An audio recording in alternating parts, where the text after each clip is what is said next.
Hey folks, tonight we begin with 12 years, 12 labours that echoed across the four corners of the world, the most muscular man in Greek mythology, and also the one burdened with the kind of tasks that, well, if it were you, you'd have taken a leave of absence after the first one, not because you're weak, but because you're a regular human. Hercules, he's the son of Zeus, and like every child that Zeus accidentally created, he had to pay the price.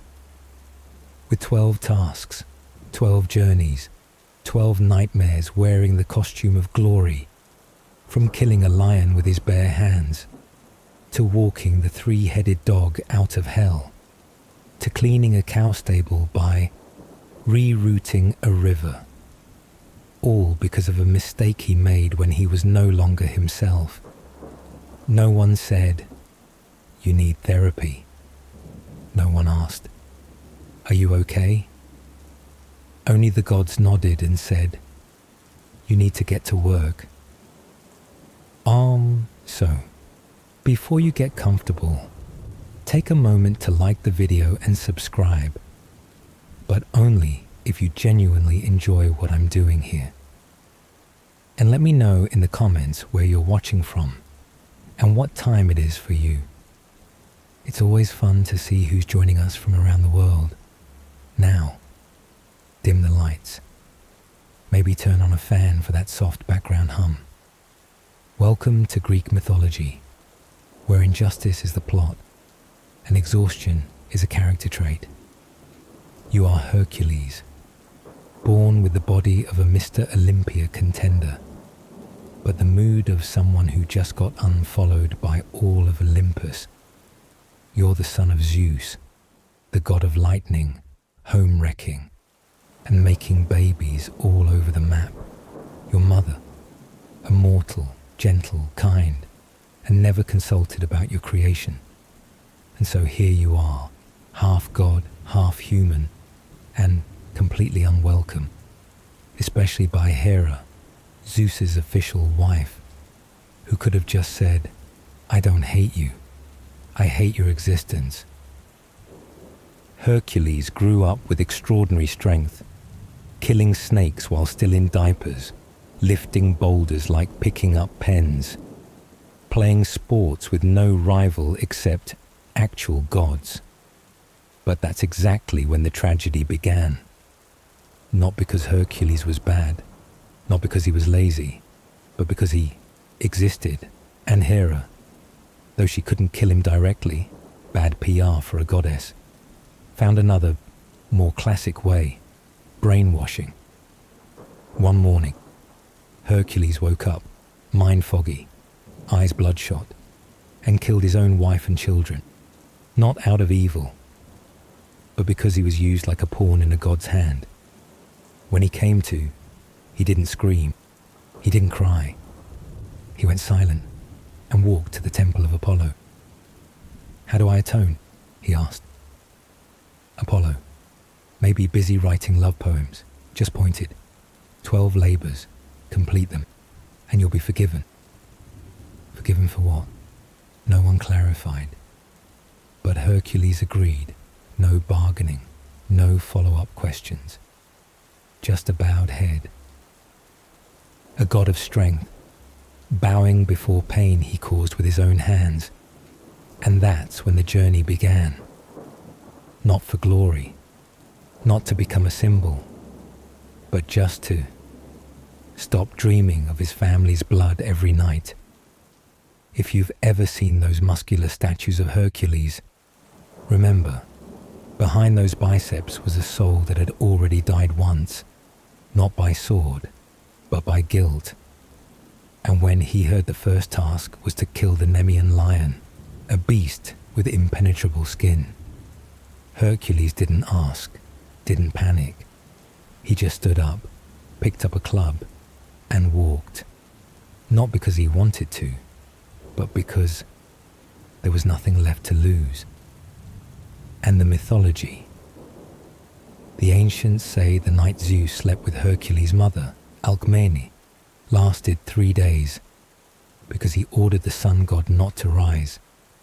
Then, when the baby was born, Zeus snuck him onto Hera's chest to nurse, to make the child immortal. When Hera found out, she flung him away. Drops of milk scattered across the sky. And that's how the Milky Way was born. Yeah, even the name Hercules, glory of Hera, was a little troll from Zeus.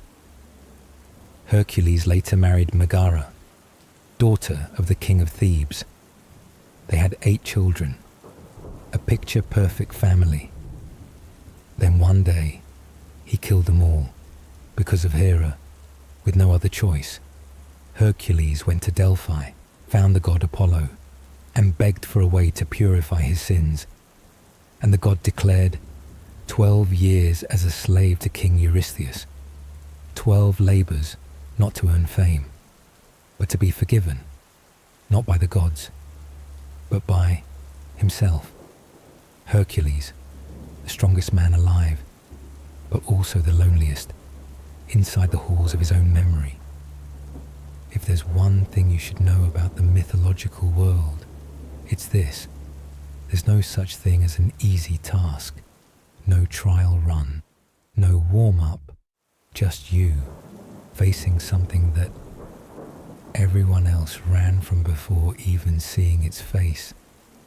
And for Hercules, his first task was just that: hunt the Nemean lion. A cat the size of a chariot, with skin that nothing could pierce, no spear, no sword, no logic. The journey to Nemea and the absence of Google Maps. No one said where its cave was exactly. Just a short instruction from King Eurystheus. Head west, find lion, kill. Hercules brought a club, a small cloth bag, and a whole lot of unanswered questions. He crossed forests, waded through streams, slept under trees where snakes slid across his face at midnight. There was no heroic soundtrack, just breath, falling leaves, and a hungry stomach sounding like a side effect of classical glory. One night in the woods, Hercules dreamed. Hera appeared, said nothing, just looked, as if she didn't need to do anything more. Just letting him live was enough pain. The cave sat on the mountain slope, a jaw of stone opening like the mouth of something that's eaten more than it should have. The air was thick, no scent of forest. Just rotting raw meat, old blood, and a hairy silence. On the ground, bones, animal bones, human bones, a shattered helmet next to a not yet fully rotted leg. Hercules looked, gripped his club, nodded to the darkness, and stepped in. No sword, no luck. The lion lunged out like wind compressed with hatred. It didn't roar. It collided like the earth punching flesh. Hercules flew into the rock wall, ears ringing, vision blurred, back bent like it was snapped and glued together with fragile faith, club broken, knife bent, weapons useless. So he charged in bare-handed, grabbed the lion's neck, and began to squeeze. Two bodies wrestling like a nightmare trying to wake up, but neither wants to sleep. Roars blasted in his ear like war drums pummeling lungs. Claws slashed, tearing fabric, ripping flesh. Hercules gritted his teeth, didn't scream, didn't let go. He squeezed. Squeezed with hands that had never learned martial arts, only endurance. Eventually, the lion went still. One last breath, a heavy drop of its head, and silence. Mythology, making a cloak out of your enemy. Hercules sat down, breathing hard, stared at the corpse, heavy, thick fur, skin intact. He tried his knife, no use. Tried prying with stone, no cut. Then he saw the claws, long, hard, sharp like a blade that knows why it exists. And he began, skinning, not pretty, not mythical, just blood, stench, and a man doing a job no one taught him. He cut, pulled, dragged, strained, breathing like drawing a bowstring. Each slice reminded him he just survived. In a way, hard to name. The lion's skin finally came off, heavy as unspoken sorrow. Hercules draped it over his shoulders, not to boast, but to remember. He once defeated something no one thought could die. When the roaring stops, no applause, no one waiting. No wine, no cake, only wind. Hercules sat in the cave, eyes gazing at the dim light from the entrance, hands still bloody, chest still heaving, heart still hollow. He didn't feel proud, only silence. The silence of someone who just killed something, not just on the outside. Then he stood up, stepped out of the shadows. One step, each one heavy as stone. Outside, the sky wasn't fully dark, not bright again either. Just like Hercules, not dead, not reborn, just still walking. You think Hercules won? Maybe, but sometimes the one who survives isn't the strongest, just the one who wasn't allowed to fall. After wrestling a cat that wouldn't die, you'd think Hercules might get a break, a hot meal, a soft rug, a pat on the back from Zeus. No. The next task assigned, kill the Hydra. A multi-headed serpent living in the swamps of Lerna. A place so dark that even sunlight needs a permit to enter. Lerna, the swamp not meant for emotional beings. Lerna is a swamp as damp as a half-washed blanket.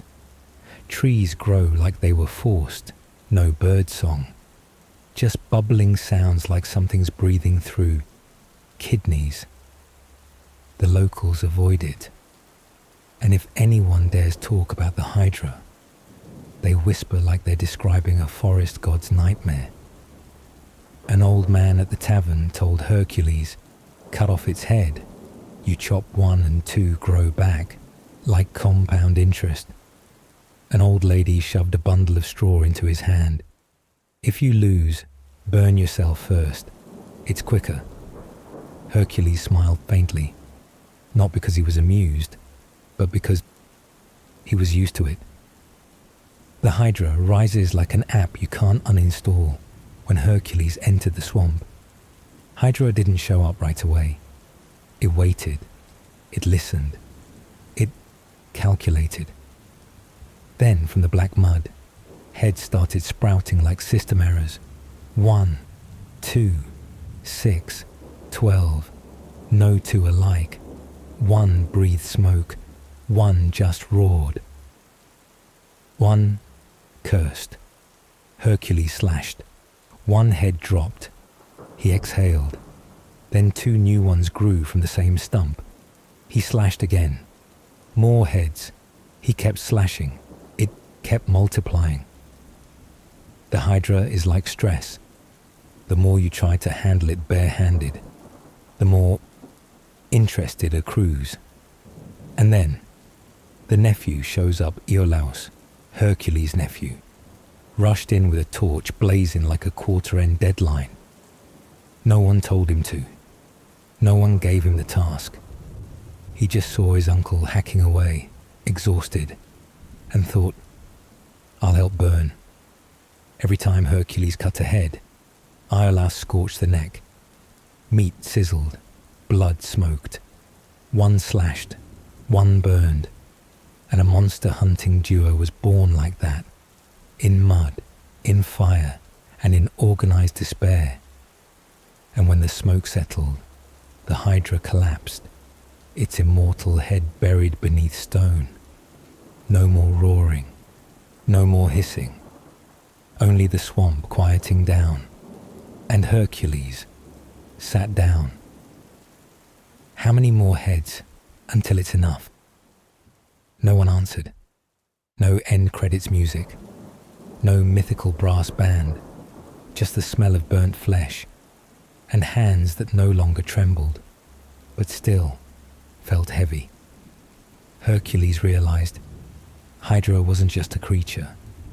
It was the embodiment of everything he'd tried to chop out of himself. Guilt, fear, nameless memories.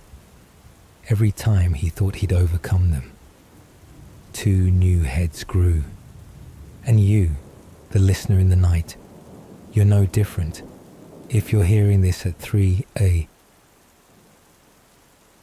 Then maybe you have a Hydra too, something you thought was dealt with.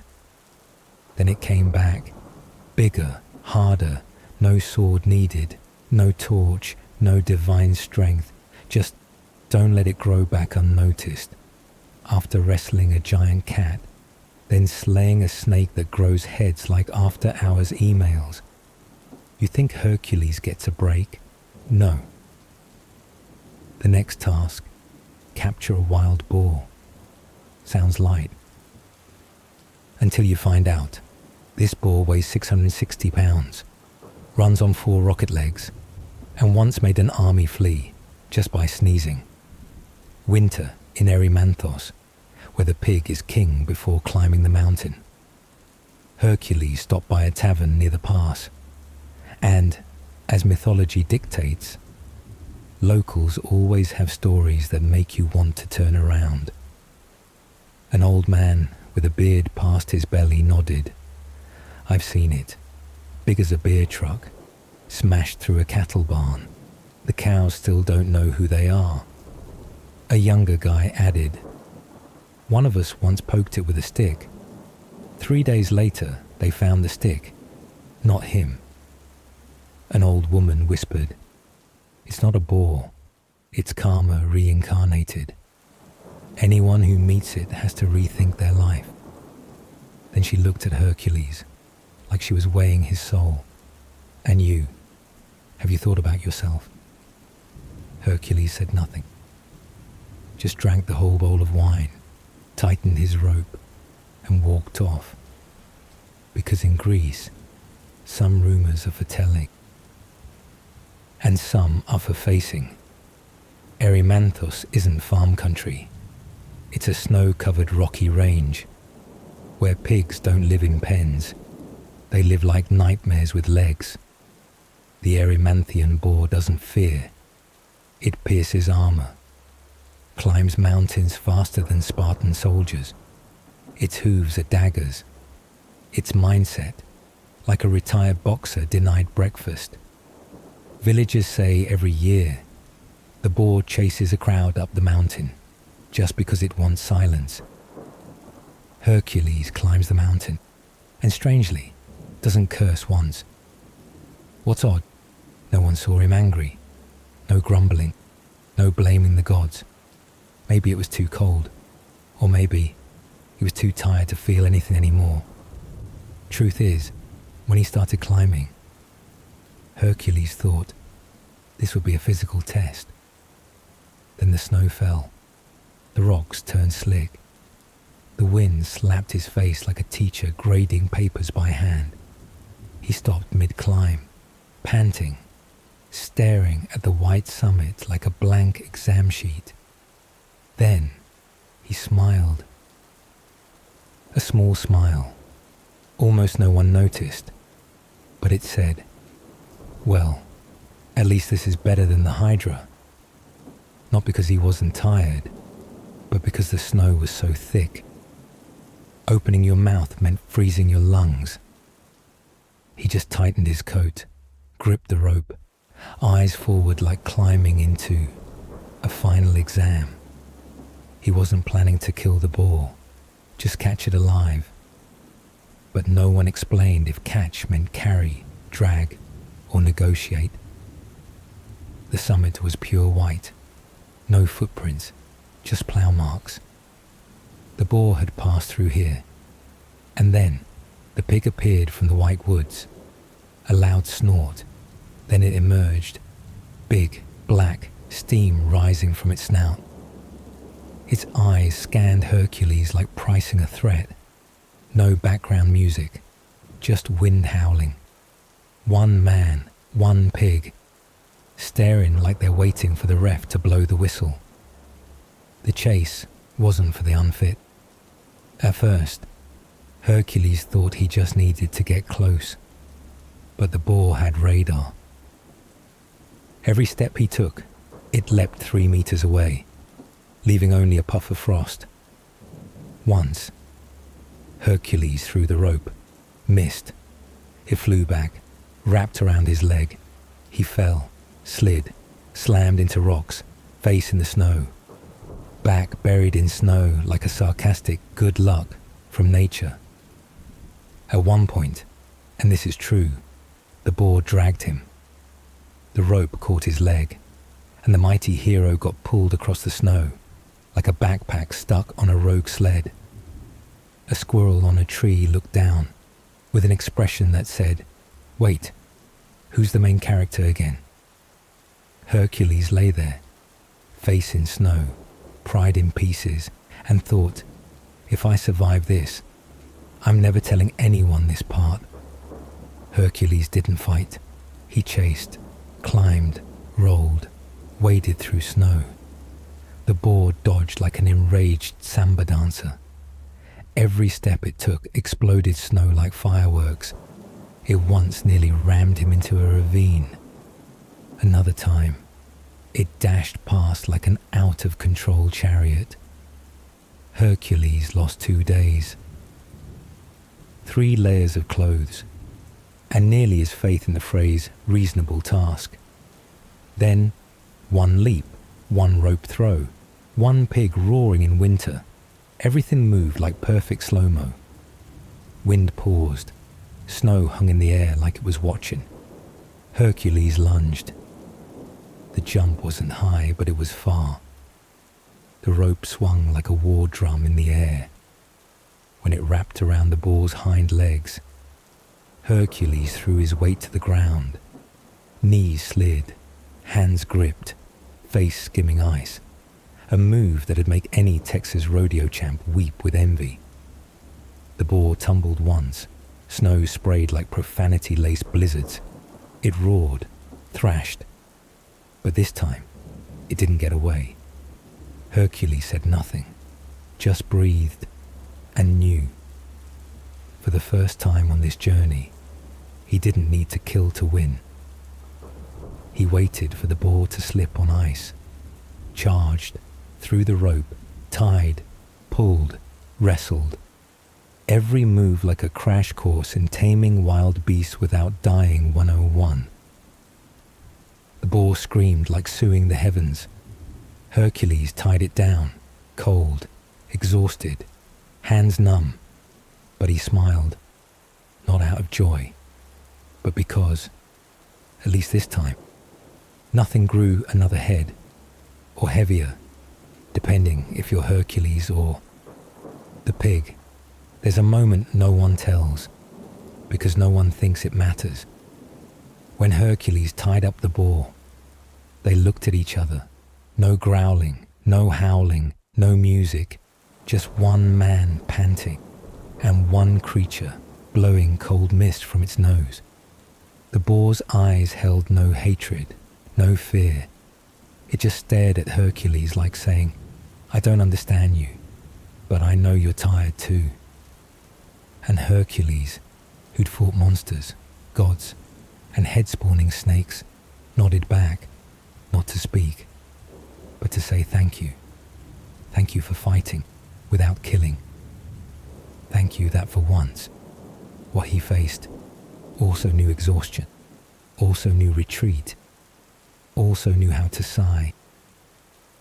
He carried it home, through snow, through wind, past villagers staring in disbelief. "You really caught it?" One old lady mumbled, "From now on, I'll believe anyone in a lion-skin coat." And Hercules, he just set the boar down, brushed snow off his hands, and asked, "What's the next task?" And you know what? If it were you, you'd have quit at the first slip on ice. But Hercules, he kept going, because a hero doesn't choose his quests. He just hog-ties the pig and moves on. The fifth task sounds romantic. Catch a deer, not to kill, not to eat, not for sacrifice. Just catch it alive and don't hurt it. Sounds like a mythological version of a couples game at a spring festival. Until you find out this deer runs faster than the wind and is the pet of the goddess Artemis, who does not like anyone touching her stuff. A deer with golden hooves, antlers that shine like a lunar eclipse. This deer doesn't walk, it glides. It doesn't run, it floats through the air. Once, someone saw it by a stream, but when they got close, there was only the sound of water brushing stones, as if the stream had just sighed.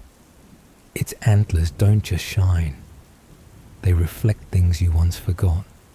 Its eyes are like mirrors, but when you look in, you don't see yourself, you see what you've lost. People say, anyone who looks into its eyes for more than 3 seconds forgets their own name, but remembers what they once wished for as a child. Hercules saw it for the first time at the edge of the forest. No drums, no special light, just a very quiet moment, and beauty showing up like a question no one dares to answer. Its name is the Ceryneian hind. No one knows where it came from. Some say it was born from morning mist. Others say it's the unformed dream of a forest god. It's not just beautiful. It's so beautiful it makes you feel guilty for looking. Golden hooves, antlers glowing, skin smooth like wind sliding over hills. Each step leaves the sound of the wind sighing. Hercules had to chase it. No traps allowed, no arrows, no touching it too soon. Just follow. Like courting a spirit. Its name is the Ceryneian hind. No one knows where it came from. Some say it was born from morning mist. Others say it's the unformed dream of a forest god. It's not just beautiful. It's so beautiful it makes you feel guilty for looking. Golden hooves, antlers glowing, skin smooth like wind sliding over hills. Each step leaves the sound of the wind sighing. Hercules had to chase it. No traps allowed, no arrows, no touching it too soon. Just follow, like courting a spirit. 1 year, chasing what cannot be kept. Sometimes Hercules wanted to stop, not because he was exhausted, but because it started to feel pointless. You know that feeling?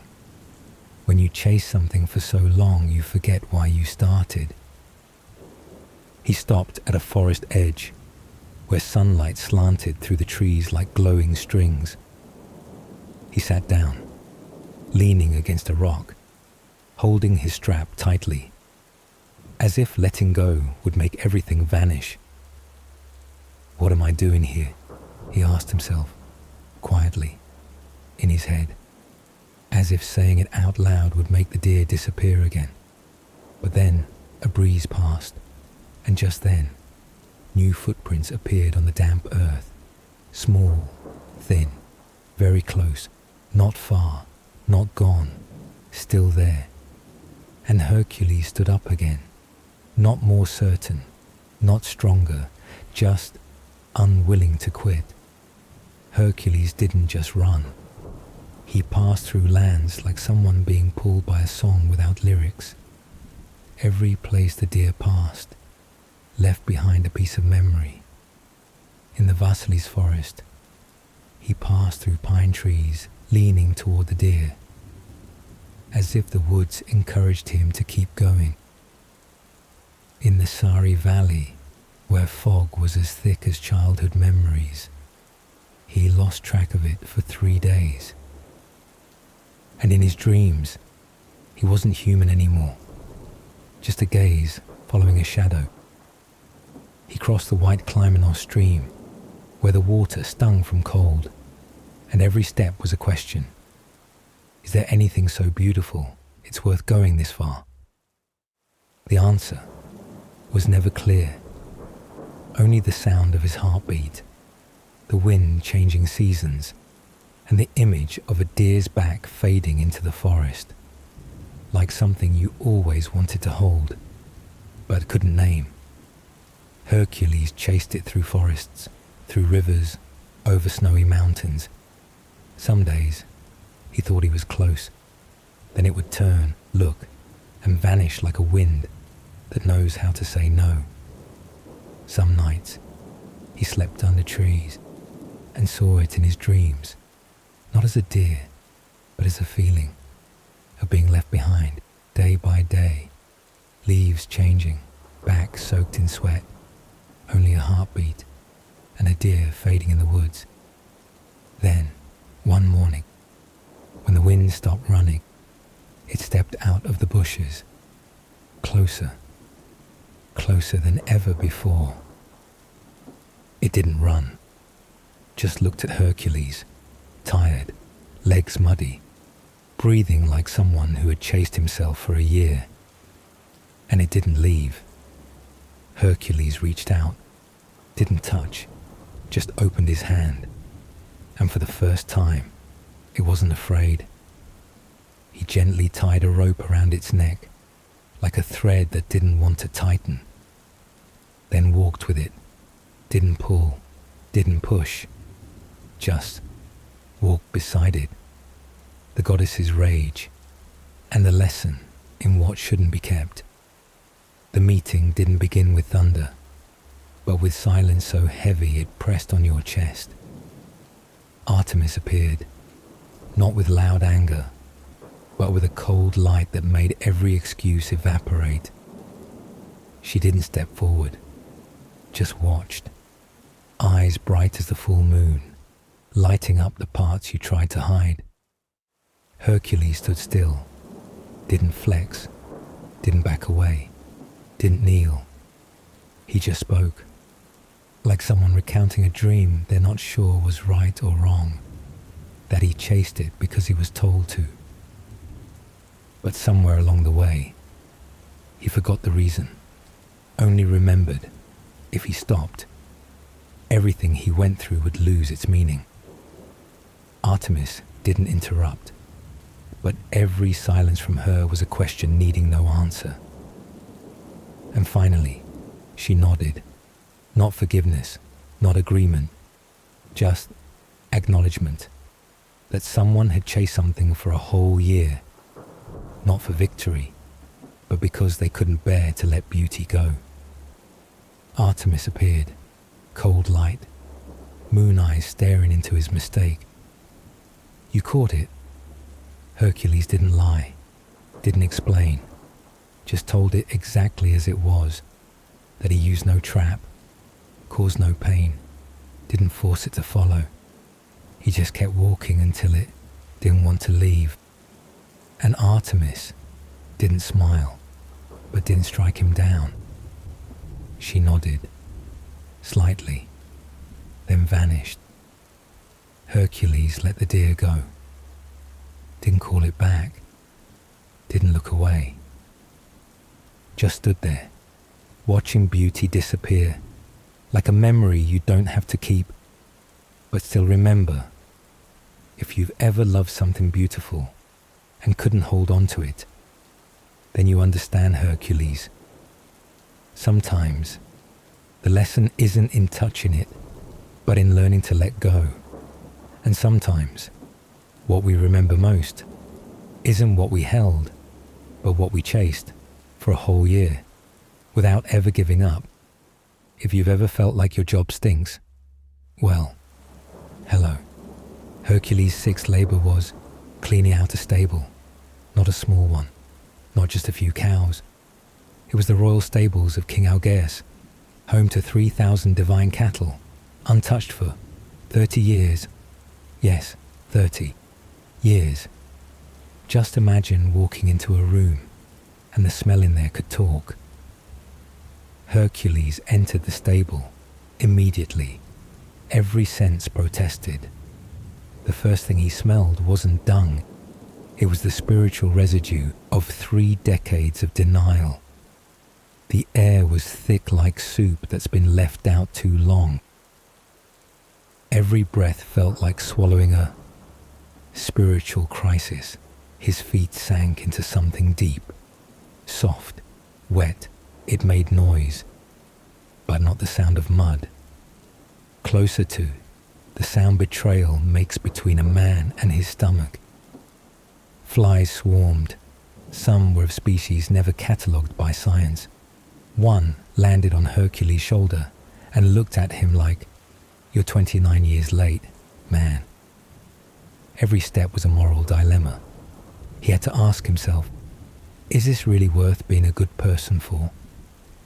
The pillars inside were corroded by ammonia, the walls black like repressed memories. Hercules swallowed hard. One drop of sweat hit the floor and sizzled. That's when he knew this wasn't a task. This was a reckoning. King Augeas loved his cows, loved them so much. He refused to clean anything, saying cows are sacred, let nature be. The stable was the size of a stadium. No drainage, no gloves, no protective gear, aside from raw will. Hercules was ordered to clean it in 1 day. No shortcuts, no help, no burning it all down. In other words, this was the mythological version of an impossible deadline. He entered the stable. The smell slapped him in the face like a backhand from Hades. You couldn't even see the ground, just layers of dung, as thick as a 7-tier wedding cake in whatever color you wish not to name. There were flies, there were bugs, there were things glowing. Nobody wanted to ask. Hercules looked around. No shovels, no wheelbarrows, no tools, just his 2 hands. Big ideas born in desperate places before the great plan came. Hercules almost broke. He tried scooping piles, but every time he did, it collapsed back in, like the dung had regenerative powers. At one point, he considered summoning storms, but the clouds didn't answer. Only the flies applauded. And then, in a moment of hopeless clarity, standing on something that was neither solid nor liquid, Hercules looked into the distance. If I can't take the dung out, I'll bring the water in. That thought echoed in his mind like the Pythagorean theorem in a public bathroom. Hercules changed his job title from janitor to hydrological engineer, not because he was good at engineering, but because all he had left was a shovel and 2 nearby rivers. And so, like every reluctant genius, he had the idea. If I can't take the dung out, I'll bring the water in. Hercules became a sanitation engineer. He dug trenches, diverted 2 rivers, Alpheus and Peneus. Water came rushing down from the mountains like a curse being lifted. It flooded the stables, washed out everything that had ever existed in there. The sound of it was like ocean waves crashing into the pride of people who haven't cleaned their room in 30 years. Clean, breathable, and a bit controversial. Pause. Before the king showed up, a strange thing happened. The cow stood still.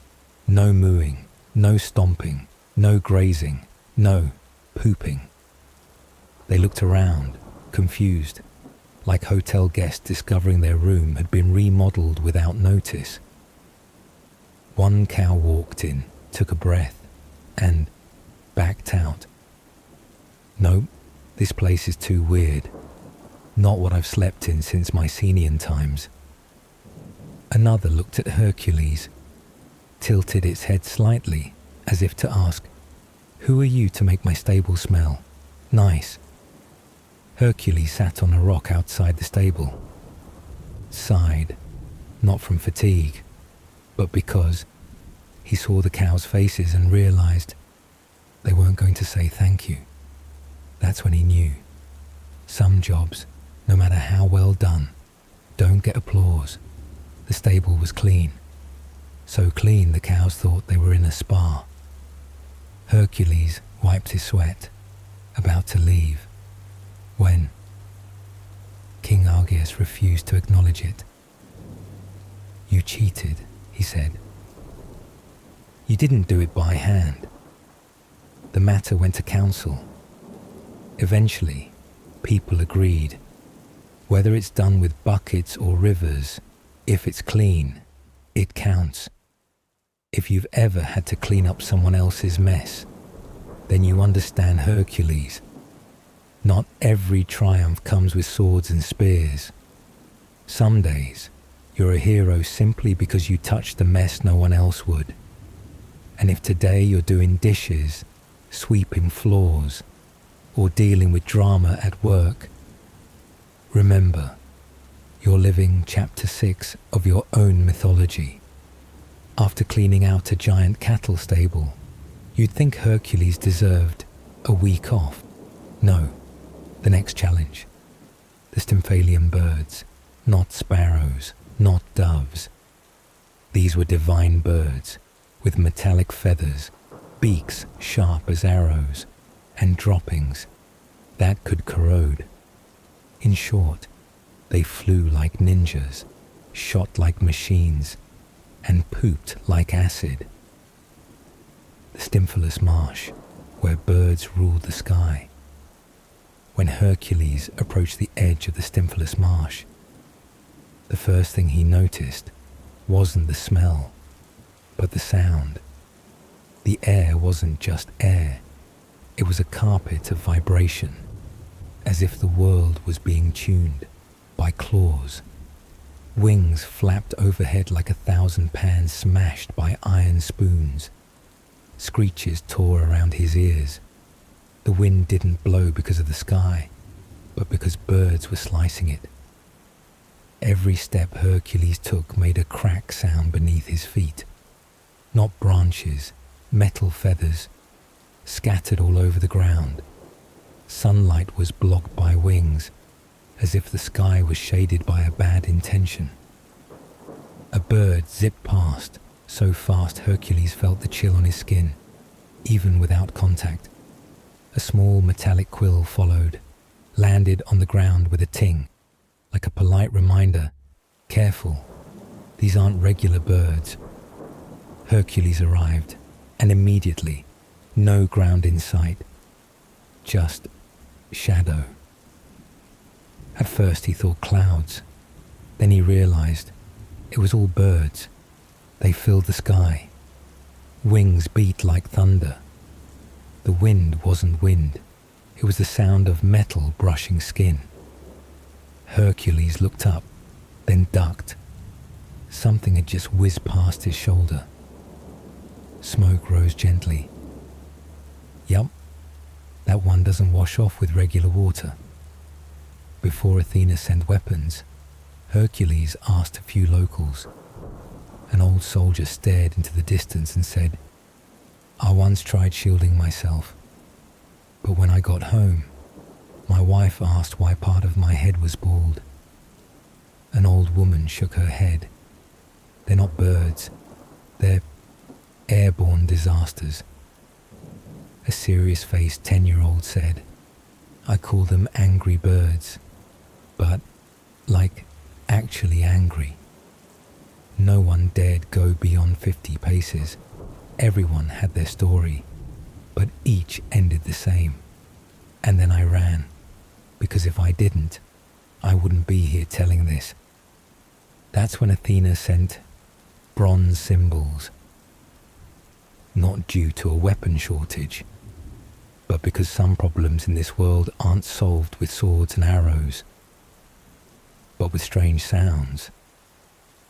No one dared approach the flock. Soldiers tried and came back with holes in their armor and emotional trauma. Athena gave Hercules a pair of bronze cymbals, not for music, but to make noise. The sound they made wasn't pleasant, not melodic.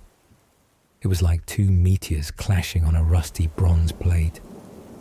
The birds panicked, flew chaotically. Some collided, some dropped. One seemed to scream. "We need a group meeting after this." Hercules seized the moment, raised his bow, shot them down, one by one, not out of vengeance, but for silence. When victory means making things fly away as the screeching subsided, Hercules stopped banging, not from exhaustion, but because his ears couldn't tell silence from sound anymore. He sat down, leaning against a half-burnt reed.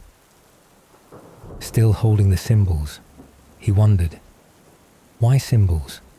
Not a bow, not a sword, not an axe, just a noise-making toy. A while later, when he could hear his own heartbeat again, Hercules chuckled. Maybe Athena wanted me to understand something. Some things can't be destroyed. You can only scare them off. And maybe the loudest things in life aren't here to kill us, but to remind us we need to speak up. The battle didn't feel like a battle. No swords, no melee, just one man and noise. Hercules stood in the chaos, banging his cymbals like summoning a storm. No rhythm, no tune, just banging when birds flew close, when his ears could still hear, when his heart still beat amid the metallic noise. Each clang shattered the flock's formation.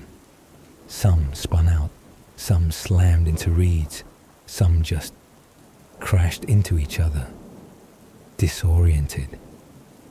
Hercules didn't stop, kept banging, kept turning, his hands blistered. His ears rang like a drum echoing in a cave. His eyes stung, not from smoke, but because even he wasn't sure he was doing it right. Then he shot, not many, didn't need to wipe them out, just made them want to leave. Hercules didn't kill them all, just enough to scare them. The birds scattered, sky reappeared, light broke through, like it had finally been allowed to visit the marsh. Hercules stood among broken reeds, cymbals in hand, ears ringing with his own noise. If anyone asks how I won, it was by making noise. The sky grew clear again, not from magic, but from timely noise. Hercules stood there, ears ringing, heart still vibrating. A stray bird flew overhead, not fierce, not sharp, just quiet, not sure whether to stay or go. Hercules raised his hand, half to wave it off, half to greet, then lowered it, softly, like a decision that didn't need explanation. The bird flew over him. No harm done. No one attacked anyone. Wind brushed his shoulders. Clouds still lingered, but thinner now. Hercules turned away. No trophies, no glory, just a pocket of quiet. And sometimes that's all we need. Then you understand Hercules. Some enemies don't talk, don't compromise, don't understand reason. They just need to be shaken hard enough to unravel themselves, and sometimes, to clear the sky above your own head, you need a loud noise, Not pleasant, not soft, but just enough to make the birds fly away. The eighth task sounds simple. Catch a bull, not kill, not ride, just wrestle it down and lead it back. Sounds like a carnival game. But here's the problem. This is the Cretan bull, the one Poseidon sent up from the sea, and the one that made King Minos of Crete freak out. This bull was not born to be on land. Hercules saw it from afar, standing still on the sandy slope, with the sunset pouring down like watered wine. The bull didn't turn its head, didn't step forward, but the sea held its breath for a moment. Its skin didn't just glow, it shimmered like water touched by wind. Its eyes didn't look at you, but through you, as if measuring all the things you've never said aloud. A salty breeze passed by. Hercules shivered, not from fear, but because for the first time, he understood what it meant to face a creature that wasn't meant to be conquered. Pause. They say, it doesn't walk, it glides. Every step hits the ground like a wave. Its skin gleams like sunrise over the ocean. And it smells of salt. The Cretan bull isn't aggressive. It ignores you. It's not afraid, not angry. It just glances, like it's asking, "You sure? I've toppled an altar before." They say, it doesn't walk, it glides. Every step hits the ground like a wave.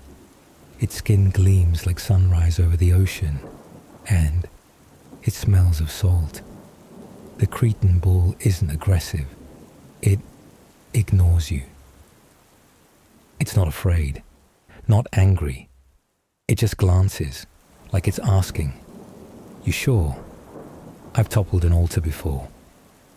Hercules came close.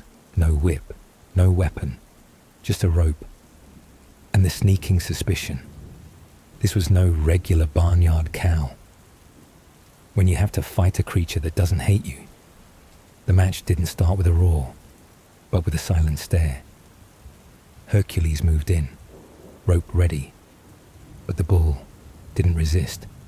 It shifted, slowly, sideways, like a receding wave, then suddenly charged, like a tide slamming back. No rage, no grudge, just the reaction of a creature never asked for consent. Hercules rolled to the side, stood up. Second attempt, he threw the rope. The bull dodged, not fast, but precise enough to make him feel like he was tossing a lesson, not a lasso. Once, Hercules managed to climb on its back, thought it was over. The bull didn't bark. It just calmly backed toward a rocky edge, then sat, sending him sliding down its tail. Every time Hercules lunged, the bull stepped back, not panicked, not irritated, just enough to make you reconsider. At first, Hercules tried to ambush, but the bull turned, didn't flinch, didn't run, just took a step back, then charged like a tidal wave with horns. Hercules rolled again. The bull didn't chase, just stood there, like it was saying, "Go ahead, I've got time." There was no blood, no roar, just hoofbeats like sea drums, and breathing like waves pounding a heart. Hercules sought his angle, threw the rope, missed, mounted the back, fell, grabbed the horns, got flung. Every time he thought he won, the bull stood back up like it never fell.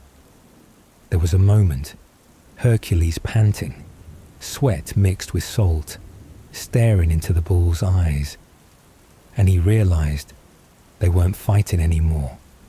No one was attacking, no one was defending, just two beings who didn't know why they had to win. Hercules let go of the rope, dropped his stance, sat down on the grass, face dusty, eyes steady, no flexing, no surrender. The bull didn't charge, didn't walk away. It stepped closer, not with wind, horn, or sea, just as a body that knew stillness. And then, something strange happened. The bull sat too, not next to him, not face to face, just sat, like two waves choosing to be shoreline instead. The sun tilted, the wind softened, and Hercules whispered, not to the bull, but to himself, maybe, I don't need to win them all. Hercules stopped, not from exhaustion, but because he realized he was trying to defeat what wasn't resisting. He sat in the grass, said nothing, didn't move. The bull stepped closer, not to ram, just stood there, massive, silent, full of weight and acceptance. A moment later, Hercules stood up, didn't pounce, didn't yank, just gently offered the rope, and the bull, as if it understood, bowed its head. Some things you must walk home, never drag. The bull bowed, very slowly, not in surrender, but as an invitation. No bells, no blades, just a loosely tied rope, like a thread holding onto something already heard. Hercules walked ahead, never looking back. The bull followed, never pulled. They just walked, as if finally, both understood. No one won, no one lost. We just didn't part ways. Hercules led the bull home. No cheering, no fanfare, just the sea wind and sand underfoot. Not every victory is loud. Some days, you wrestle with silence, then walk away with something that decided to understand you. And if you've ever convinced someone to stay, not with words, but with patience and presence, then you understand Hercules that day. Have you ever been afraid of horses? No? Then try picturing a herd of them, tall as city walls, eyes red like emergency lights, and their favorite meal is living humans. Welcome to Hercules' ninth labor, taming the man-eating horses of Diomedes. The path to the stable wasn't long, but Hercules later said, I've seen battlefields, but nowhere made my heart go quiet like that. The air near the stables thickened, not fog, something between iron mist and strangled sound. The horses' hooves didn't clop. They scraped stone like they were writing in a language only instincts understand. With each step closer, every hair on Hercules' arm stood up. The smell from the stable wasn't manure. It was old human flesh. A bird landed on the roof, then flew off immediately. Even the wind refused to pass through the door, as if the air itself said, not here. Diomedes didn't need warning signs. The horses did all the talking, red-eyed, teeth-scraping metal bars, saying, come on in, we'd love to digest you. Diomedes was a king of Thrace, not famous for hospitality. He didn't raise horses to ride. He raised them to kill enemies with their teeth. Anyone near the stable became a side dish. The horses didn't neigh. They growled like lions. The stable was made of iron. The door chained shut with ancient links. And the guards had quit centuries ago. Hercules stood at that gate. It didn't open, but hoofprints were burned into the inside metal. Before taking action, Hercules sought Diomedes, not to ask permission, but to look into the face of a man who thought horses should eat people. Diomedes looked at Hercules, no fear, no pride, just asked, you here to save the world or fix my horse's breakfast? Hercules replied, I came to ask, what the hell did you feed them to teach them that? Diomedes laughed. I only gave them what the world once gave me. In that moment, Hercules didn't see cruelty. He saw someone who'd been chewed up, now teaching others to chew. He didn't argue, because some things just need to end, not be understood. Hercules didn't storm in. He knew anything with teeth knows how to use them. He waited till night, studied the stable, listened to the breathing, and realized they didn't sleep. They waited. That's when he thought of Diomedes, who taught them to eat like that, and knew he had to change the menu. The next morning, Hercules pretended to negotiate with Diomedes, back and forth, and, just as expected, they fought. Diomedes wasn't soft. He fought like someone who'd survived war and wore rage like armor. Hercules didn't strike back quickly. He blocked. He dodged. Each counter wasn't revenge, but like peeling back years of anger glued to Diomedes' skin. No cheers, no war drums, just two figures, one embodying wildness taught to bite, and one here to free the reins by removing the one holding the key. Diomedes fell, didn't scream, didn't curse. Only the dust still stirred. And Hercules didn't kill. He bent down, lifted the man's body, and opened the stable. Just a few blows, the king fell, and instead of killing, Hercules threw him in. The moment Diomedes hit the stable floor, everything held its breath. No neigh, no immediate stampede, just a silent beat, as if even the horses realized this was different. Then one stepped forward, sniffed, gently, not because it recognized its master, but because it remembered this scent from long ago. And when hunger has memory, it's not instinct, it's a homecoming. They tore into Diomedes, no screaming, no fighting over pieces. Each bite felt like eating a lesson they were forced to learn. And when it ended, the stable only held heat, and eyes no longer searching for victims. Hercules stood there, breath held, not out of fear, but because, for the first time, he saw repentance with no apology. The horses didn't hesitate, didn't second guess, didn't ask.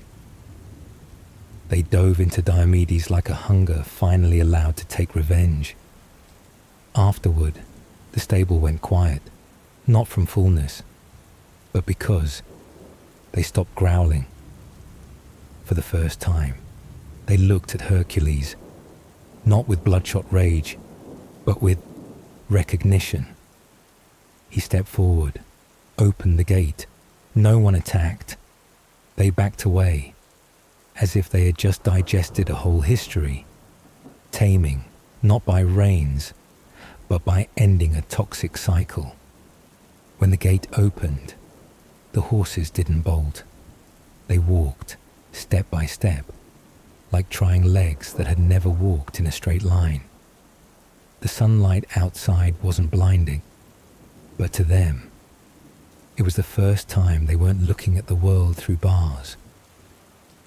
One turned back toward Hercules, didn't neigh, didn't kick, just one look, enough to say, "Thanks for ending this," instead of trying to fix it. Hercules didn't lead them, didn't ride, just walked behind. The horses, once running nightmares, now moved like a silent pilgrimage. No triumph, no whistling crowds, just beasts, finally allowed to be beasts, and one man, finally believing. Not all control comes from reins. Hercules didn't need to fight, didn't need to punish. He just ended the loop. Because sometimes evil doesn't survive because it wants to, but because it never learned how to stop. And Hercules gave the horses something they'd never had, a chance to no longer be hungry. Some people slay dragons, some clean stables. Hercules, this time, he was sent to fetch a belt. Sounds fancy, sounds easy. But here's the catch. That belt belonged to Hippolyta, the Amazon warrior queen. And you know, Amazons don't lend their stuff. Hippolyta, who wears no crown, only reasons to bring you down, Hercules met her in a red stone square, where only sand, wind, and a gaze that accepts no assumptions existed. Hippolyta arrived on a horse white as bone, no jewelry, no entourage.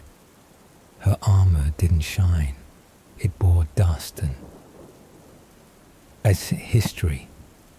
When she dismounted, the entire square ceased to move, only her eyes scanning Hercules as if weighing the mass of his soul.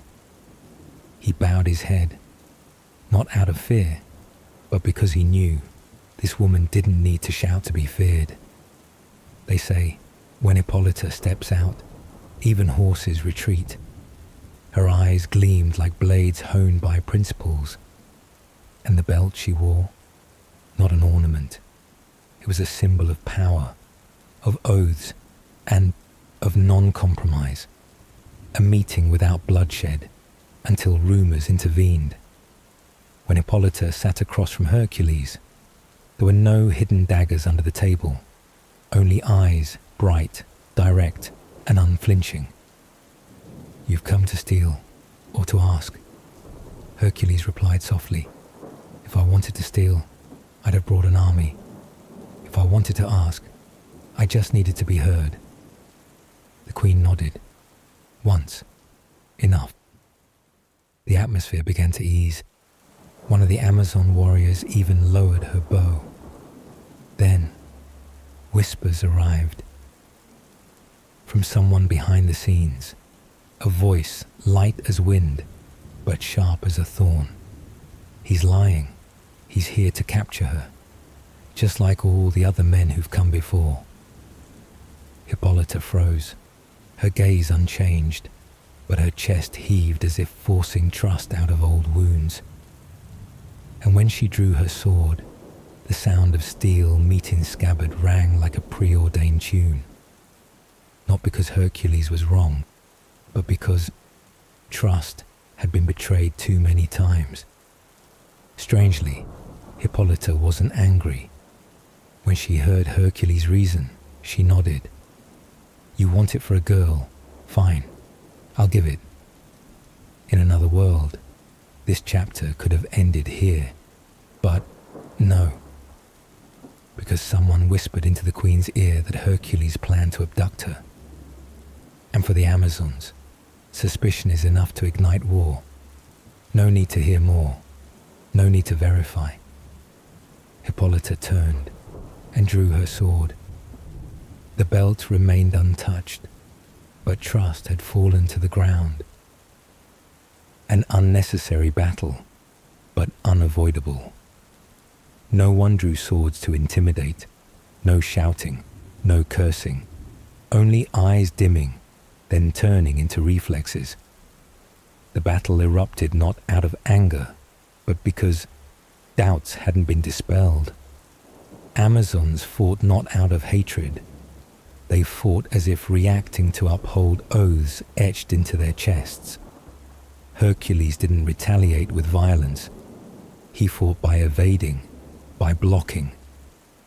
Each block seemed to whisper, "I didn't come for this, but if I don't defend, I won't remain standing." The battle resembled a dance rehearsed over centuries, between two sides without enmity, but programmed not to trust each other. Dust flew, red earth, arrows embedded around Hercules' feet like unanswered questions. No one heard heartbeats, but every breath carried regret. Hercules didn't want to fight, but couldn't avoid it. Amazons didn't shoot to scare. They shot to carve answers into your chest. The battle unfolded amidst red dust and questions no one had time to answer. Hercules didn't counterattack with fury, only with each strained breath saying, "I didn't come for this." When the battle ended, not everyone fell, but all were weary from a misunderstanding left unspoken. Hippolyta collapsed. Hercules caught her, not triumphantly. Just asked, "Do you believe me now?" Hippolyta rested against Hercules' arm. The earth beneath her warmed, not from blood, but because the truth was finally spoken. Hercules bowed his head, not to show sorrow, but to listen closely to each final breath, missing no words. "If I'd never been betrayed," she whispered, "perhaps I would have asked you one more question." Hercules didn't know whether to nod or remain silent, because in that statement lay an entire life of a woman never allowed to trust anyone for too long. The belt was removed, not by force, but by Hippolyta herself, who chose to give away something she'd once held as part of her being. It was no longer an accessory. It was an apology through action, wrapped in leather and silence. Hippolyta smiled, very faintly. Blood oozed from her mouth, but she still said, "I never hated you. It's just that the world never gave me time to verify that."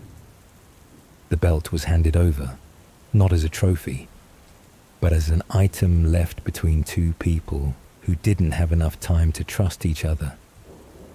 On the way out of Amazon territory, Hercules didn't raise the belt high.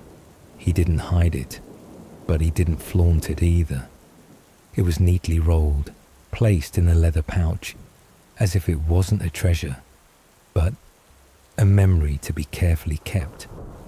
No cheers, no one waiting, only wind, and the late afternoon sun gently touching sweat-soaked shoulders.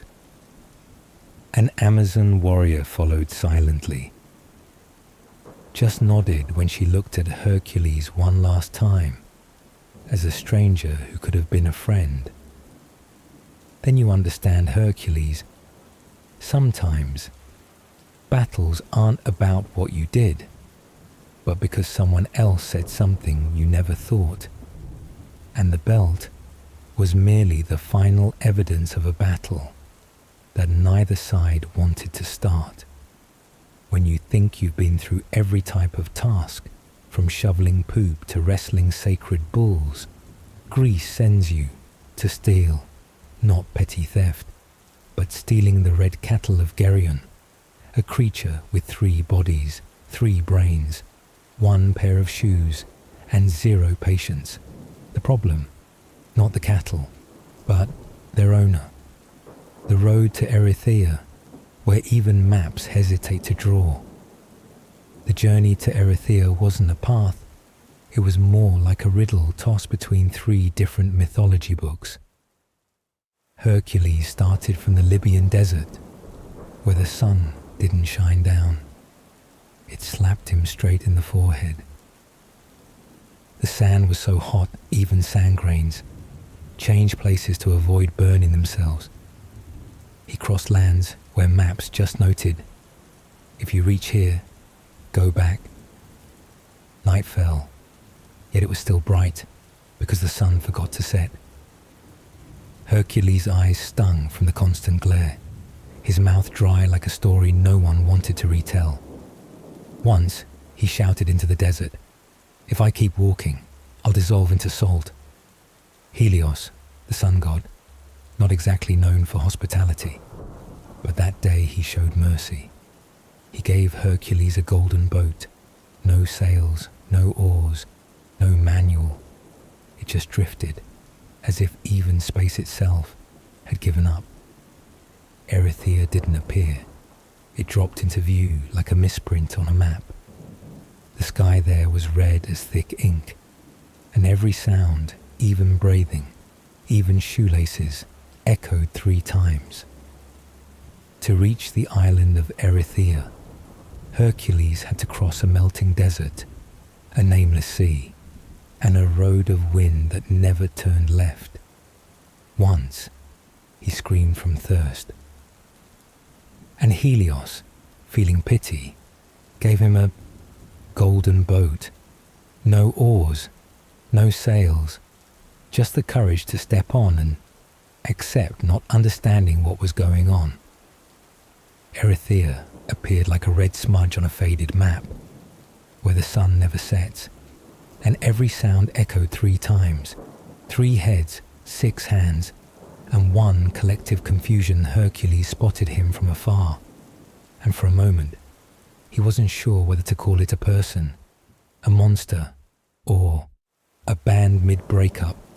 3 bodies, 3 heads, 6 arms, but just one belt, and one collective awkwardness.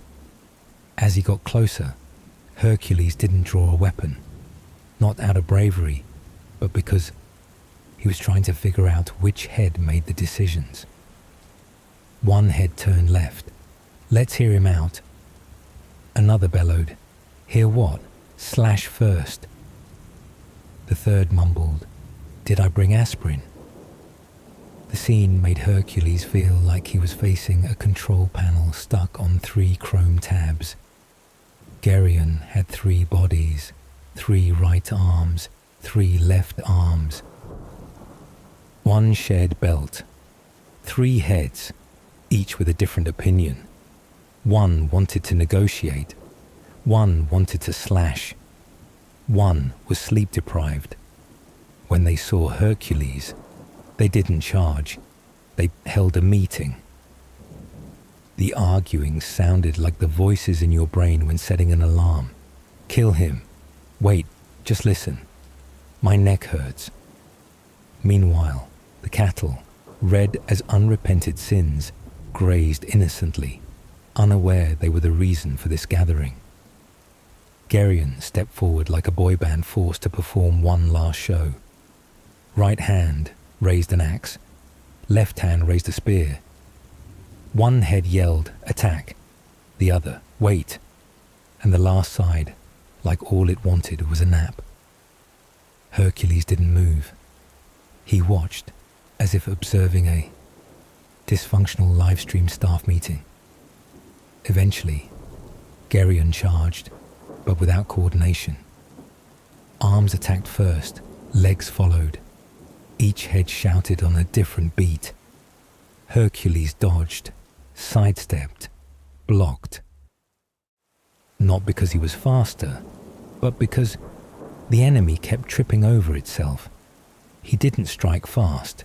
He waited. And when all 3 heads screamed, "I told you no one ever listens," he acted as if hitting the leave meeting button for them. When Geryon finally decided to lunge, he did it with the chaos of a band that never rehearsed. Each arm swung its own way. Each head yelled a different pitch. Hercules dodged, not from speed, but because the enemy lacked unity. He observed, he waited, then chose the exact moment all 3 heads were arguing, and struck like cutting off the sound. No malice, no horror, just ending a group chat no one dared to exit. Red cattle, no resistance, and a lesson in quiet freedom. The red cattle didn't act like animals kept in captivity. They didn't resist, didn't cower, but neither did they beam with pride or purpose. They followed Hercules as if they never realized they mattered. One cow paused mid-step, looked back at the island, didn't move, didn't turn back, just looked, as if seeing where it lived for the first time, from the outside. Hercules stopped, didn't tug. He waited. A moment later, the cow turned back, slow, step by step, then rejoined the herd, and Hercules suddenly understood. There are creatures, not chained, but who've never left, because no one showed them the exit. He walked with them. No urging, no pulling, just walked beside them. Because sometimes, to lead doesn't require shouting, just showing up. Hercules gathered the cattle. They didn't resist, didn't run, just looked at him with a gaze that said, "So, where we headed?" He led them off the island, across seas, across winds, past a few sleepy gatekeepers. Each step was one away from ownership that never asked permission. On the way out of Erythea, Hercules glanced back, not out of longing, but because the echo. The wind from the island carried sounds, not roars, not footsteps, but arguments, fading, then gone. With each step, sounds echoed thrice, as if Erythea was still in debate with itself. Hercules didn't look back. No well wishes, no last words, just whispered, enough for the wind to hear. If there's a next life, please hold fewer meetings. Not all frightening things come from evil. Some are just tangled, and the best way to survive, wait until they contradict themselves, then walk through.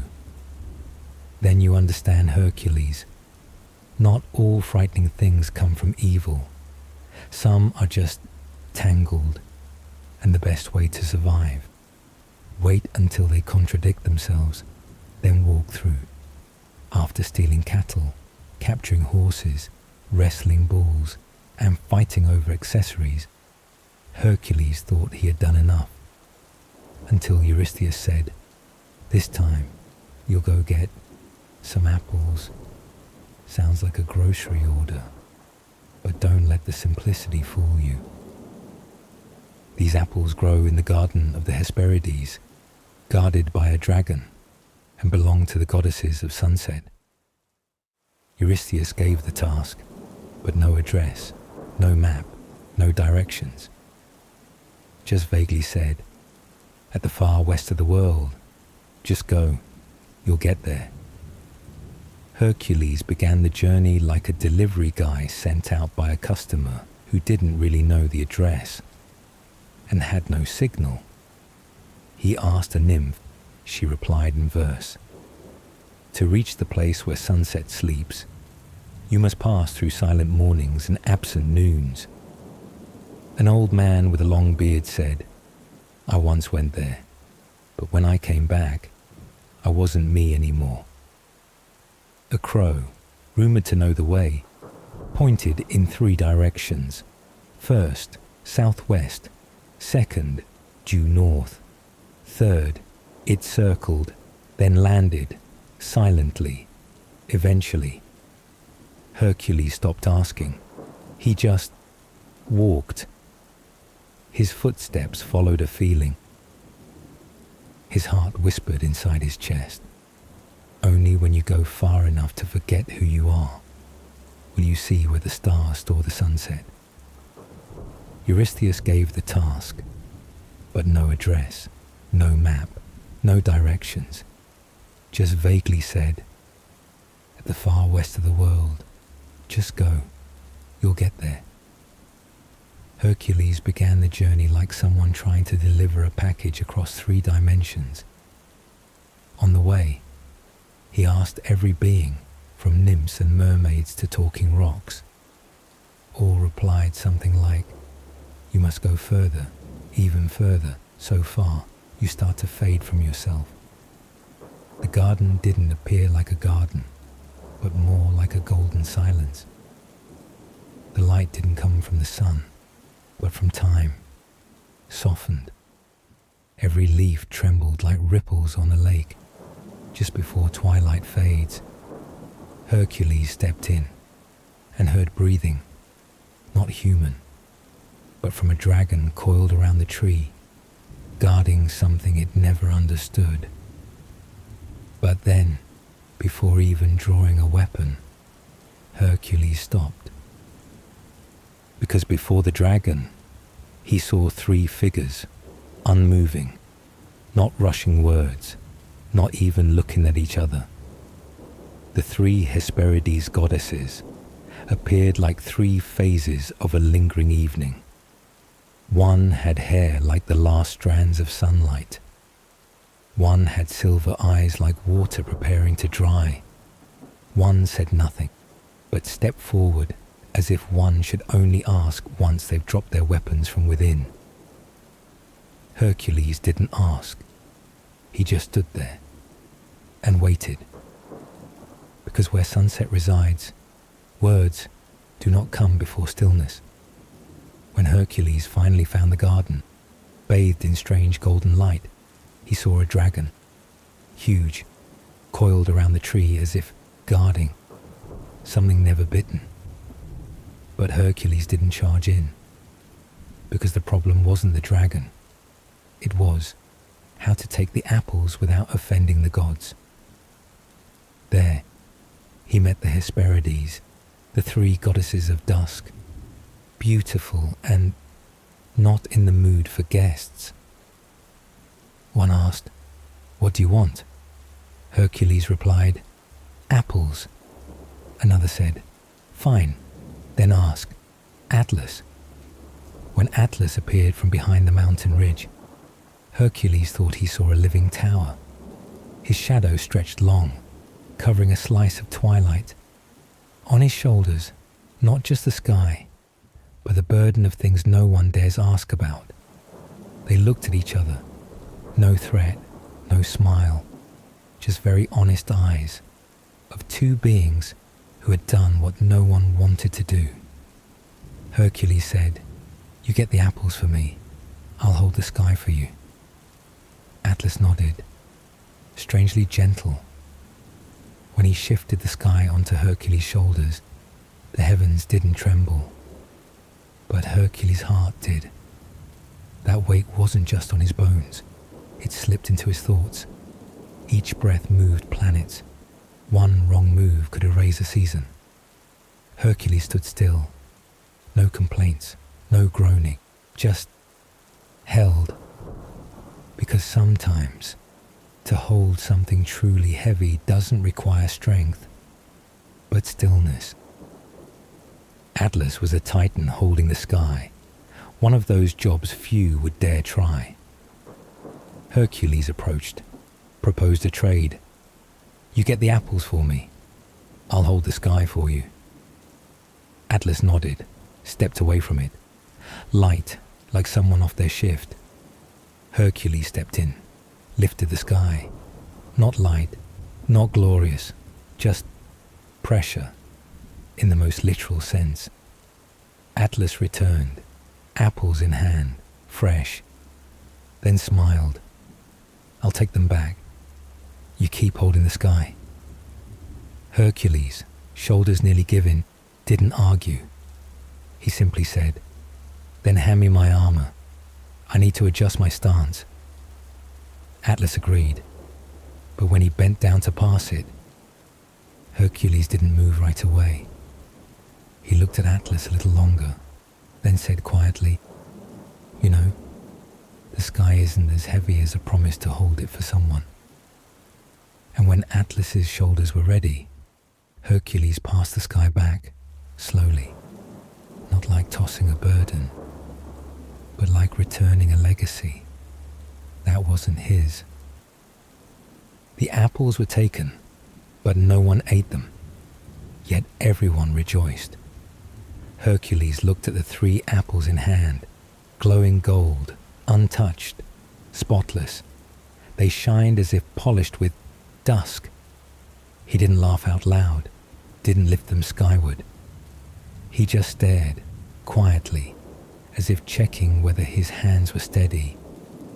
He wasn't afraid of dropping them, just of holding them too long. Because some things, the more beautiful they are, the quicker they should be passed on. On the way back, Hercules didn't say much. He just walked, one hand holding apples, one hand holding balance among so many things that didn't belong to him. And when he looked back west, where the garden, the dragon, and the sky once were, he nodded, gently. No one saw it, but enough for himself to know. I once held the sky and returned it to the right one. The golden apples were brought back. No one dared eat them. No one knew whether to place them in a vase or on an altar. Eurystheus looked at them like he was reading the god's electricity bill. Hercules simply smiled, because he knew the hardest part wasn't retrieving the apples. It was holding something that wasn't his without dropping it. After everything, from slaying multi-headed serpents, wrestling divine bulls, stealing golden apples from dragon-guarded gardens, Hercules thought he was done. But no. Eurystheus, with his strange sense of creativity, said, "This time, go to the underworld and bring me back the three-headed dog. No fighting, no killing. He had to capture it alive. You already know Cerberus, 3 heads, each with its own barking style, lion's body, snake's tail, personality like a boy band that just broke up, and its job, to guard the gates of the dead. No door, no signs, just a patch of ground where the sky forgot to rise."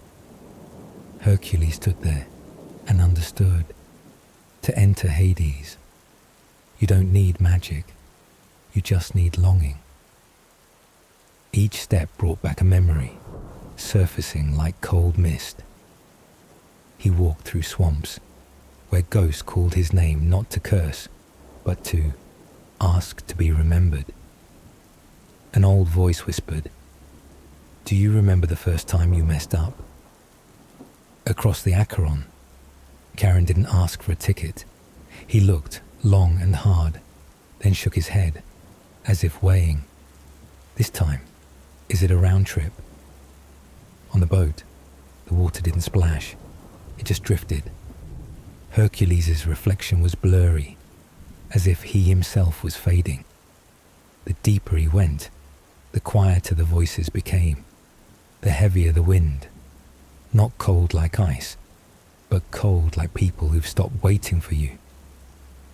No one gives directions to the underworld. Hercules just knew. He had to go through what he feared the most and keep walking.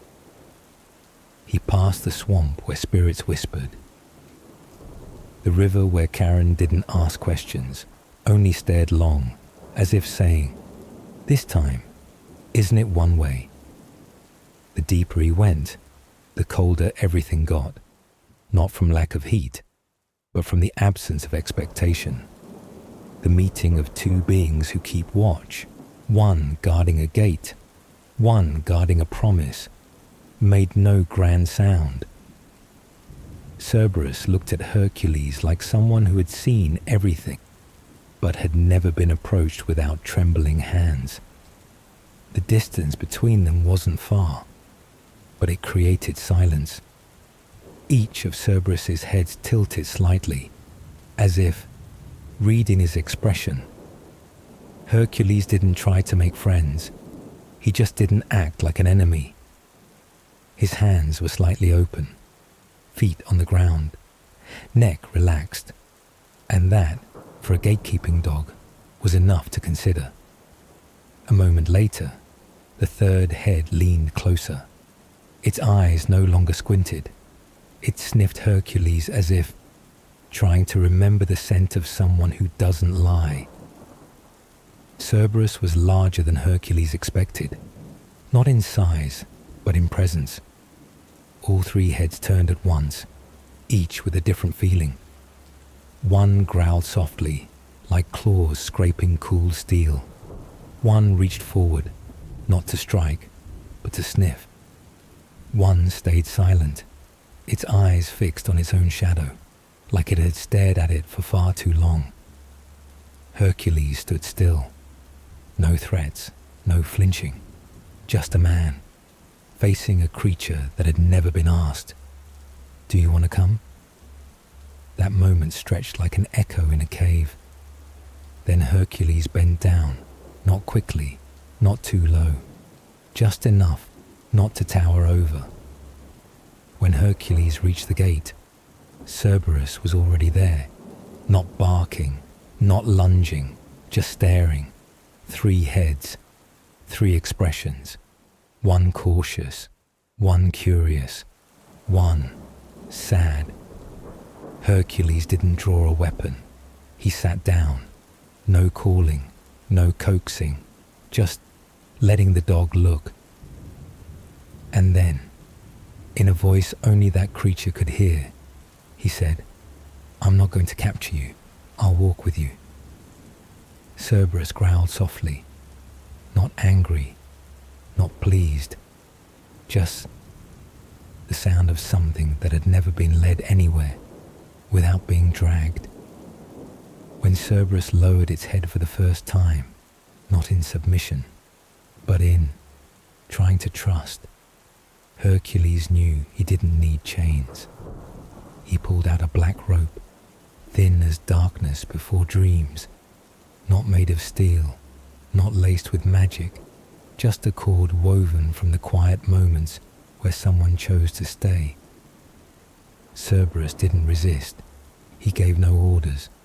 One head lifted, one lowered, one sighed. 3 heads, 1 step. They walked, not fast. Each step a retreat from what once felt eternal. And every soul they passed moved aside, not out of fear, but respect. Hercules used a rope made of shadow, braided from promises and patience.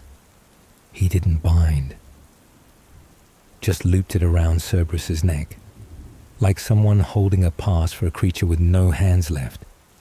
Together, they left the underworld, slowly. No one chased, no one shouted, just spirits parting ways, to make room for a dog finally walking on its own will. When they reached the surface, Hercules didn't let Cerberus go, nor did he grip the leash tightly. They stood there, in the first light the dog had ever seen, without flinching.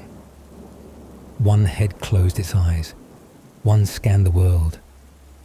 One looked at Hercules, no bark, no trembling, just sat down. Beside him, Hercules sat too, not out of fatigue, not out of worry, but because he knew no one should emerge from darkness alone. Not everyone in the underworld wants to stay. Not every growling dog is vicious. Sometimes they've just never been led, gently. Then you understand Hercules. Not everyone in the underworld wants to stay. Not every growling dog is vicious. Sometimes they've just never been led, gently. 12 labors completed. Hercules had survived serpents, bulls, horses, birds, hellhounds, titans, and even the dragon guarding the apples. He had done things no mortal would dare attempt. No wound brought him down. No trial made him quit. And then, when he returned, exhaled, thinking he'd finally rest, Hera looked at him, didn't speak, just raised an eyebrow. That's right. He had done it all, but she still didn't like him. Hercules walked into Olympus, not expecting a welcome, but deep down, he still hoped for a slight nod, a well done. There were no claps, no trumpets, no drums, not even a visible nod. Apollo looked away, too busy tuning his strings. Athena stayed silent, book in hand, not flipping a page. Dionysus smiled, then held back his wine. Hera sat in the center of the hall, no scowl, No words. Just one raised brow, as if to say, "And now, you think you're done?" No one dared interrupt.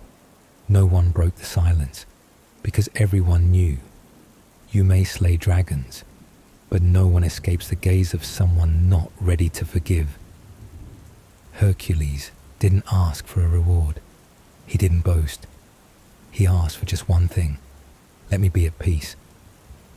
Hera smiled faintly, not cruel, not mocking, not bitter, just the smile of someone once hurt and not ready to set it down. But that smile could level a city if anyone listened closely. You think redemption is a one-time thing? I think it's a lifetime. Hercules stayed silent, but inside, a thought floated up and sank down, like a wave under a boat. But did anyone ask who I did this for? So Hercules understood. It wasn't that he hadn't done enough. It's that some people will never admit you've changed. He didn't say goodbye. He just walked out of the great hall, each step like walking on fallen wings. No one called after him. No one stopped him. But there was a breeze blowing the other way, not cold, but enough to remember. Hercules passed through the gates of Olympus without looking back, not angry, not sad, just he didn't need applause to know he had survived. On the path down from Olympus, Hercules didn't turn around, but the wind behind him blew as if sending him off, or reminding him, you've done your part, forgiveness isn't yours to give. He walked paths that once led to glory. Now they were quiet, as if every battle he'd fought also needed to sleep. In his mind, the labors replayed, not as trophies, but as the woman who never said thank you, the bull that refused to look back, the belt handed over while the blood was still warm. No medals, just memories that don't need repeating, but can't be forgotten. Then you understand Hercules. Not every time you overcome means you get forgiven. Not all justice arrives on time. And not everyone's willing to see you differently. But that doesn't make you less.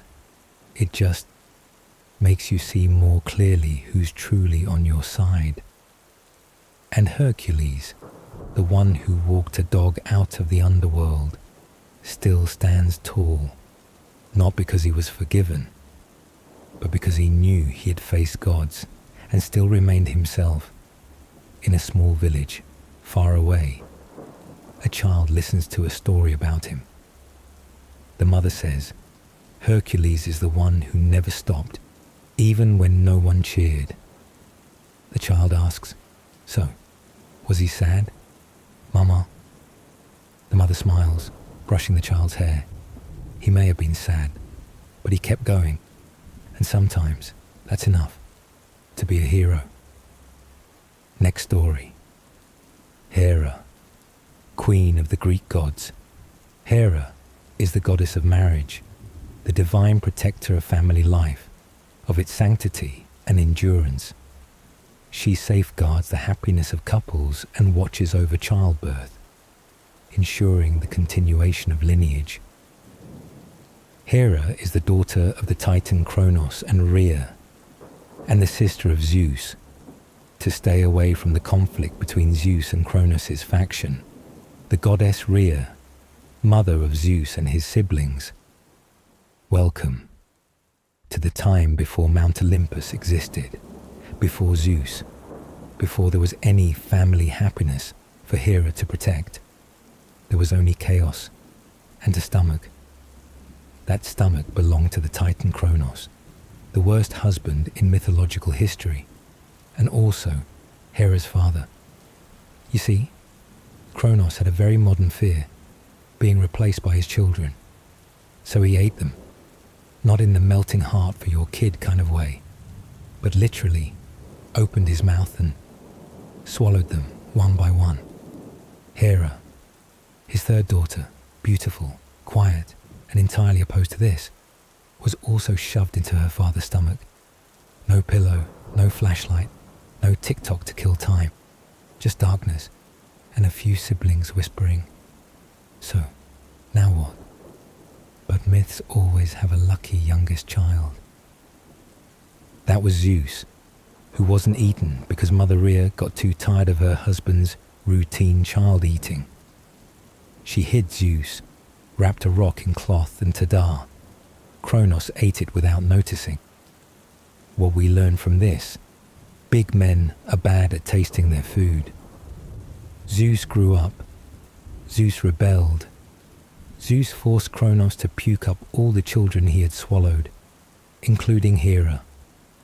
Welcome back to the world, after a few decades of living, in a stomach. And that's how Hera became a goddess. Not because she wanted to.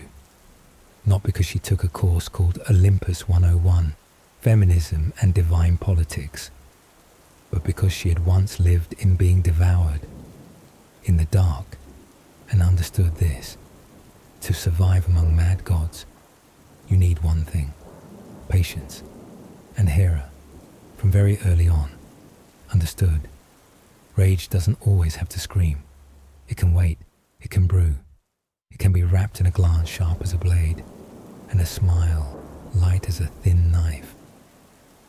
She stepped out of darkness, didn't scream, just stood straight, wiped off the mythical slime, and prepared for something she had never known: to become the goddess of marriage, in a world where even marriage was not chosen.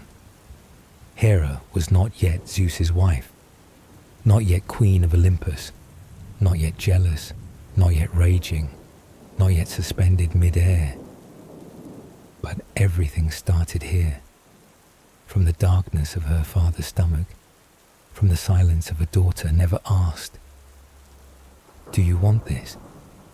And that's the first part, where Hera didn't say a single word, but all of mythology began to listen.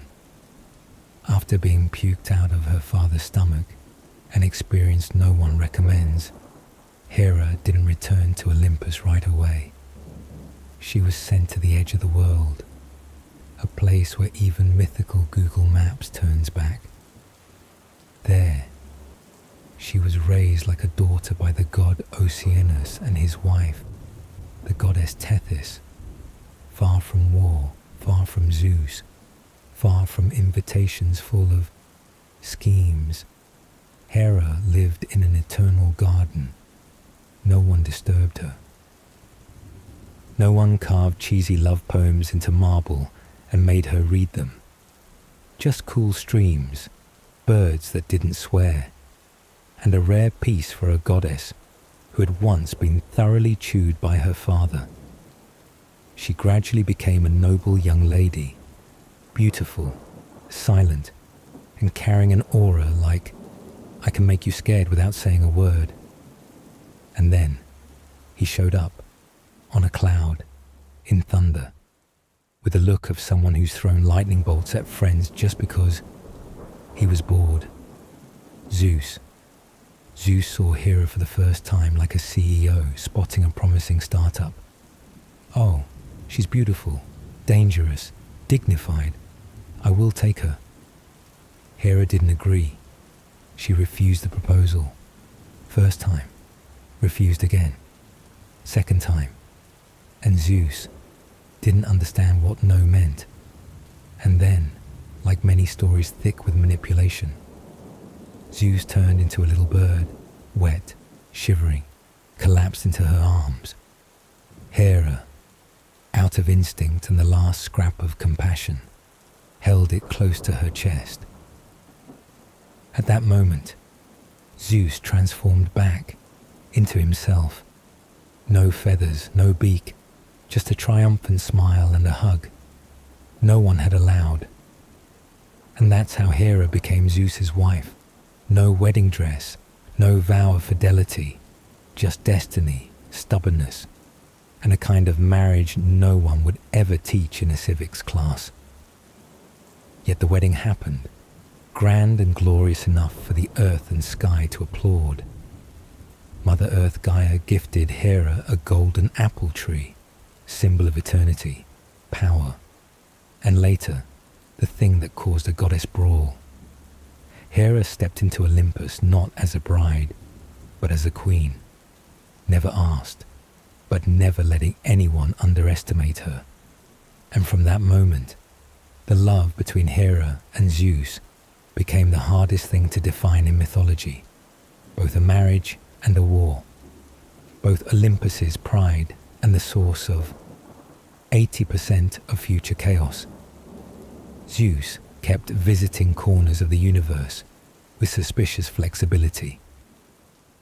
And Hera, the goddess of marriage, began her hardest role of all time, protecting the sanctity of marriage, while living with a husband who didn't believe in sanctity. There were no love poems. There was no wedding ring.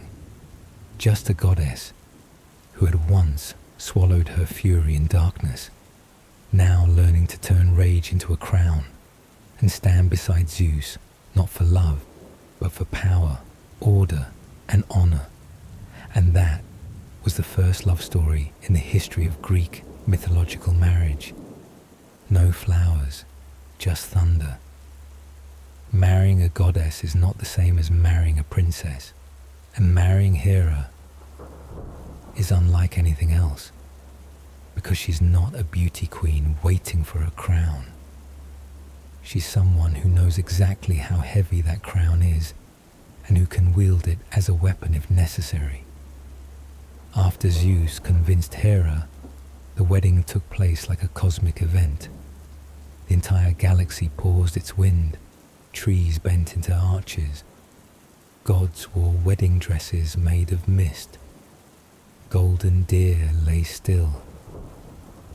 Fish stopped breathing. It wasn't a wedding. It was a political declaration. The supreme god had taken a wife. One wife. Only one. At least, on paper. Wedding gifts filled the skies. The light of spring, clouds scented like honey, and the golden apple tree, a gift from Mother Earth Gaia, entrusted to the 3 Hesperides sisters for safekeeping. A small apple, but many stories would unfold from it. Olympus, for the first time, knew what it meant to have a queen. Hera stepped into the palace without a smile, just a slight nod. Everyone bowed, not out of courtesy, but out of mild fear, because everyone knew Hera's beauty was not the kind that had time to be cute. It was beauty with rules, beauty like a verdict trimmed in lace. Zeus smiled brightly, smiled like he had just achieved the greatest victory of his life. And he had, because he finally had a wife who was intelligent, powerful, and jealous at just the right time. From that day, Olympus changed. Someone kept track of who sat where, who forgot the wedding gift, who laughed too loudly at Zeus's old stories. Hera said nothing, but people started standing straighter when passing the grand hall. Goddesses wore higher collars, and Zeus hesitated a beat longer before dropping by earth. Because Hera didn't throw tantrums, she didn't throw glasses, she didn't cry on social media. She just looked a look strong enough for a mountain to change its name, a city to change its patron deity, or for a 2-meter tall man to cough once and say, "I was just joking." The cost of a royal wedding isn't in the money spent. It's in living a lifetime beside someone who knows every one of your weaknesses and has the power to turn them into law. Zeus married Hera not just out of love, but out of fear of losing her. And because he knew if anyone could keep Olympus from collapsing like a crooked tent, it was Hera. And Hera, she didn't marry to be loved. She married to protect what she believed in: order, family, vows, even if those vows weren't faithfully kept by either side. Myths say that the golden apple Gaia gave Hera would later indirectly cause the Trojan War.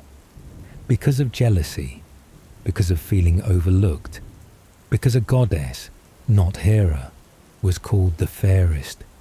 But looking back, from the wedding itself, people were already mistaken.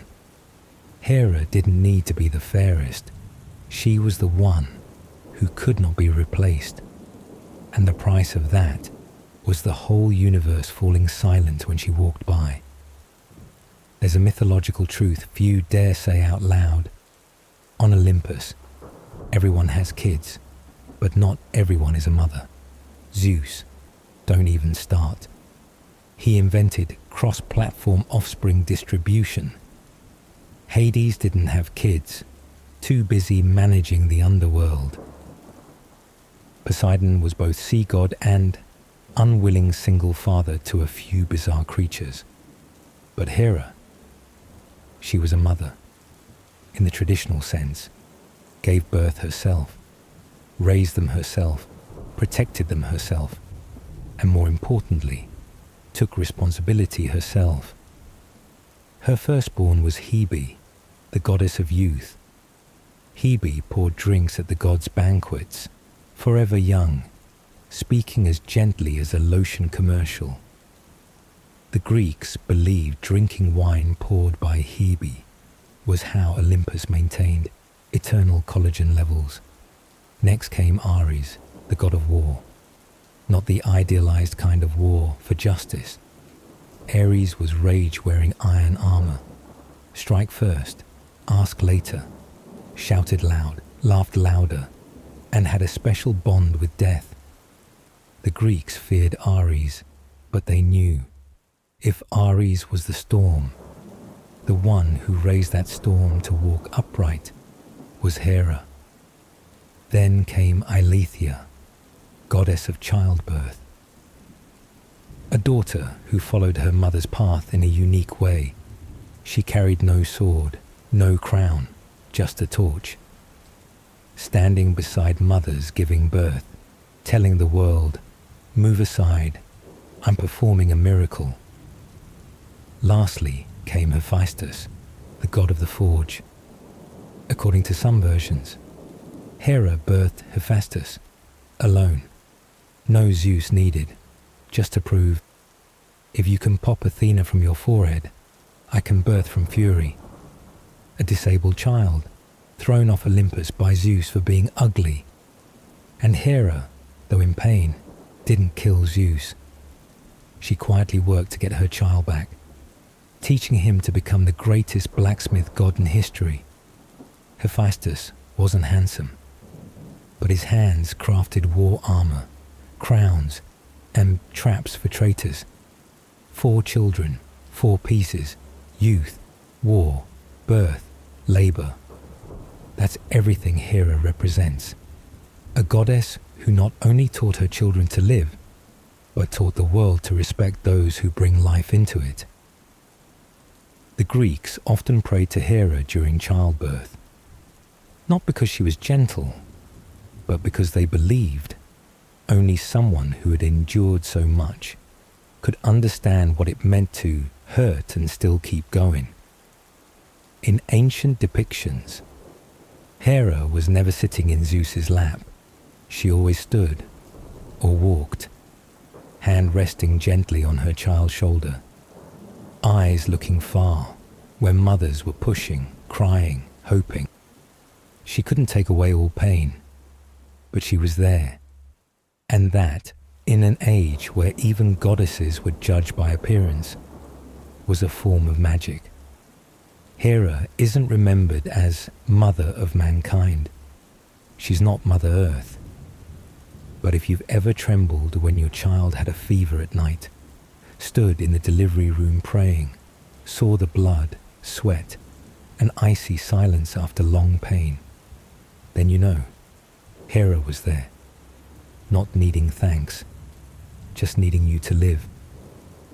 There's one thing history and mythology always try to avoid.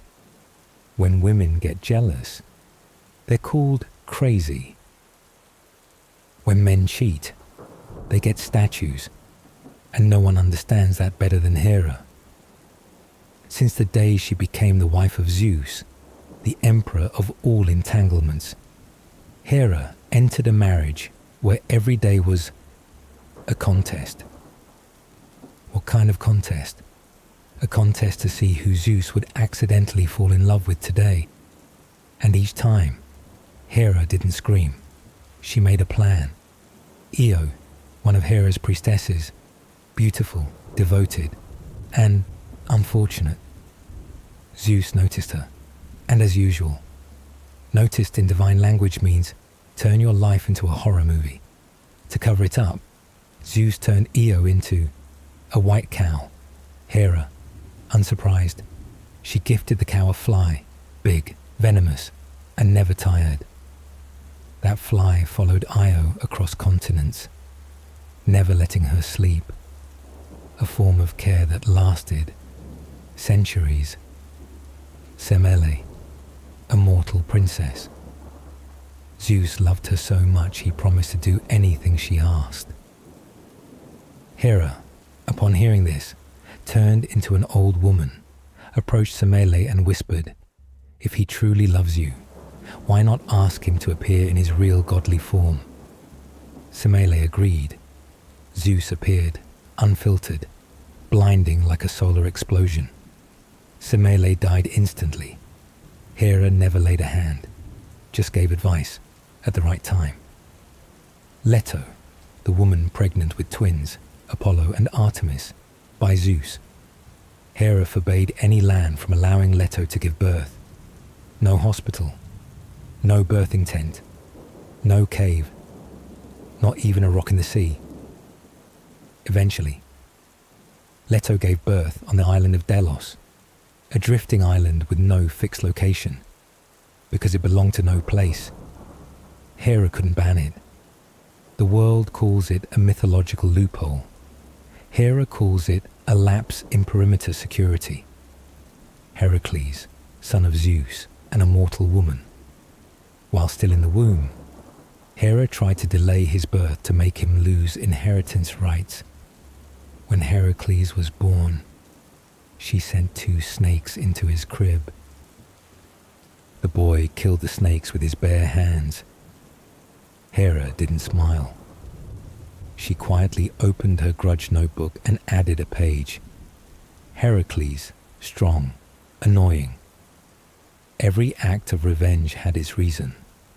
Not because Hera was cruel, but because she was the only one taking responsibility in a play where the male actors kept forgetting their lines.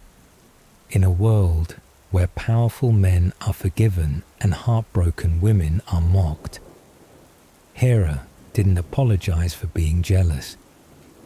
She was jealous with the precision of a military commander. Jealous and still kept Olympus from collapsing. Jealous and still oversaw childbirth for the mortal world. Because Hera's jealousy didn't stem from selfishness. It came from betrayal, repeated, unending. Try living with someone who declares their love for you, but comes up with new ideas every week. Try eating dinner with a god who gifts you a necklace, while eyeing the waitress. Hera lived that way for 1,000 years. And instead of breaking, she sharpened, turned jealousy into art, turned pain into strategy, turned herself from a girl tricked by a bird into the emotional nerve center of Olympus.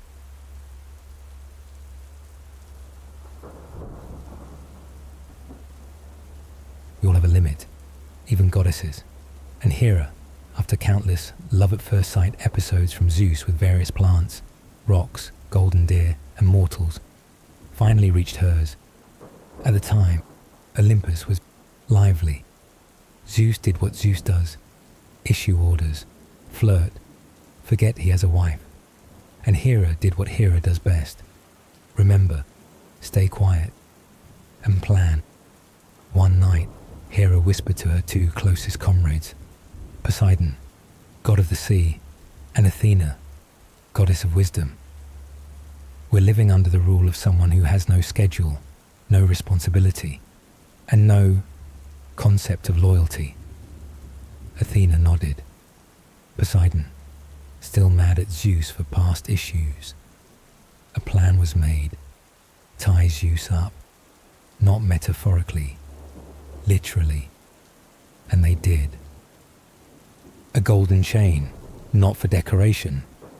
Zeus, supreme god, lightning in hand, fire in eyes, bound to the bed with Olympus's own cord. Hera stood there, said nothing, just looked, as if to say, try something, I dare you. But there was one problem. Hera was smart, Athena was smart, Poseidon. Depends on the day. But they forgot one thing. Thetis, sea goddess, more loyal to Zeus than they realized. Thetis summoned Briareus, the 100-handed giant.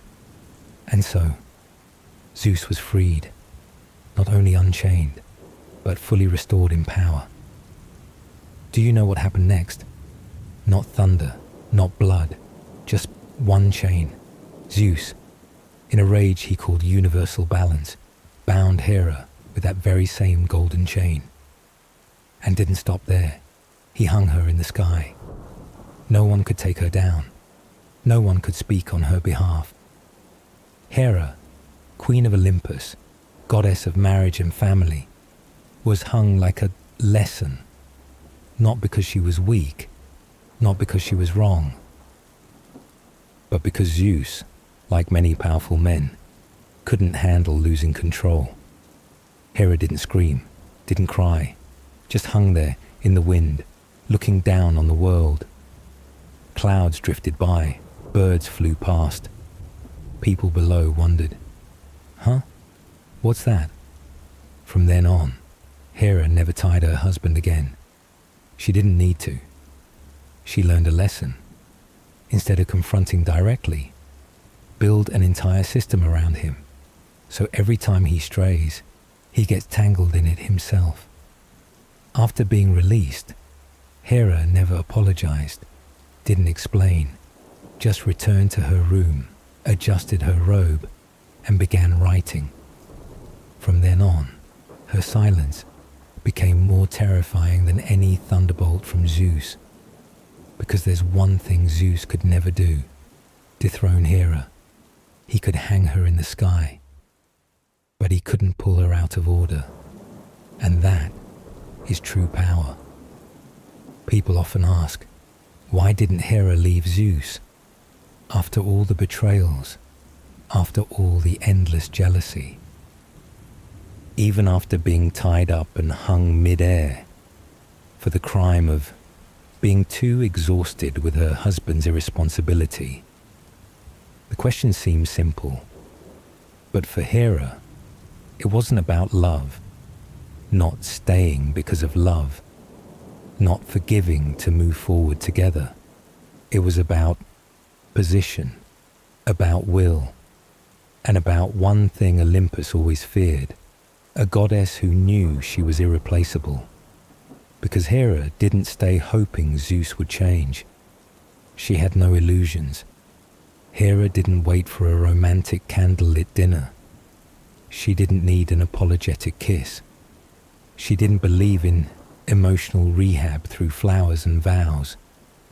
She stayed because she was Hera, the goddess of marriage, not of divorce, the one who guarded the only form that bound the gods together: ritual. The Greeks worshipped Hera not because she was gentle, but because they understood. She was the final keeper of order in a world slipping out of control. If Zeus lit Olympus with thunder, Hera kept its foundation from collapsing. If Zeus was the storm, Hera was the great rock, silent, immovable, unshaken. And perhaps that's why Zeus never replaced his wife. He replaced lovers, replaced children, even temples, if needed. But Hera couldn't be replaced. Who else was smart enough to calculate divine politics, strong enough to manage a pack of children, each prone to weaponizing emotions, steadfast enough to turn weddings into sacred law, in a world where promises were more fragile than clouds? Only Hera. There were nights she lay on her silver throne, gazing down at the world, where yet another woman cried from betrayal, where a child was born and denied, where a mother held together what she still called family. Hera said nothing, just tilted her head, exhaled, because she understood. She didn't stay because she was weak, but because she was strong enough not to need to leave. And that's what scared traitors most. Not the rage, but someone still there, watching with eyes cold as law, reminding them that, no matter what, they couldn't escape responsibility. Zeus, with all his lightning, titles, and symbols of power, still had to consult Hera before every major decision, not because of love, but because he didn't dare not to. Hera didn't leave, not because she couldn't, but because she knew if she left, all of Olympus would collapse with her. Hera didn't need to appear often. She wasn't the type of goddess who overdid it for attention. She didn't drop from the sky with thunder and brass fanfare like Zeus, didn't fly with a spear like Athena, didn't dance naked like Dionysus every festival season. Hera just needed to appear once, and every living being would go silent, because every time Hera descended to earth, it was an event, not because she wanted admiration, but because she knew the value of presence. She didn't walk. She was brought on a silver chariot with golden wheels, bronze spokes polished so finely, Helios himself could check his hair in them.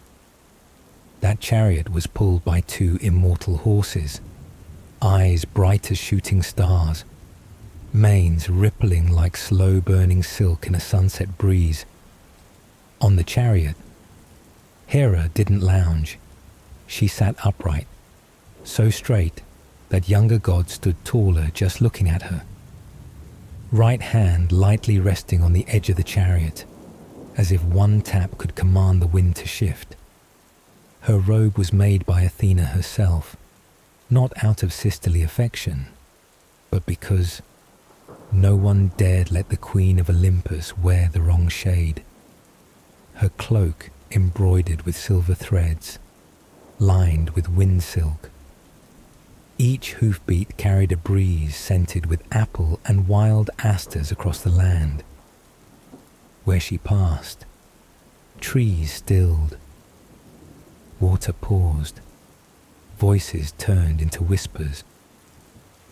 Even birds veered off course, knowing if they flew straight, they might accidentally breach ritual protocol. Mortals who saw her didn't scream. They knelt or froze, as if their hearts just recalled something ancient and deep. Some collapsed in reverence, some burst into tears, some just held their breath, feeling like their mother was staring right through them, even if she was far away or long gone. No one was allowed to touch the chariot. No one dared say Hera's name without lowering their voice, because in that moment she was no longer just Zeus's wife, no longer the jealous goddess. She was the ritual itself. the living embodiment of everything sacred that marriage, birth, and a woman's presence could bring. And then she left, without waving, without looking back, without offering blessings, only leaving behind a scent and the feeling that this place had just been inspected by the divine. Mortals would record the event. Call it an omen, call it a vision, or, if they didn't believe in gods, a shared hallucination. But deep down, they knew Hera had passed through, and where Hera passes, before Zeus had thunder, before Olympus had a throne, even before male gods showed up like butterflies in mating season, people feared and worshipped one thing: the ability to bring life into the world. The female body, for tens of thousands of early human years, was seen as something supernatural. Not because it was beautiful, not because it was graceful, but because it could do something nothing else could. It created other people. In prehistoric caves, people drew images of women's bodies: round bellies, wide hips, full breasts, sometimes no face, no feet. Only the creative part remained. It wasn't pornography. It was sacred, a nameless belief. Much later, when humans realized the male role in reproduction, yes, they used to think children were a miracle from the soil. They began inventing male gods. And Hera, as if she knew this was coming, was already there. Not Athena, goddess of wisdom. Not Aphrodite, goddess of love. It was Hera, the first deity worshipped in the form of a grown woman, sitting upright, one hand holding a pomegranate, the other resting on her stomach, with eyes that knew everything without needing to explain. In the land now known as southern Italy, at Paestum, the ancient Greeks built a temple for Hera, not for beauty, but to ask for life, for blessings on marriage, for safe childbirth, for the firstborn to survive its first winter.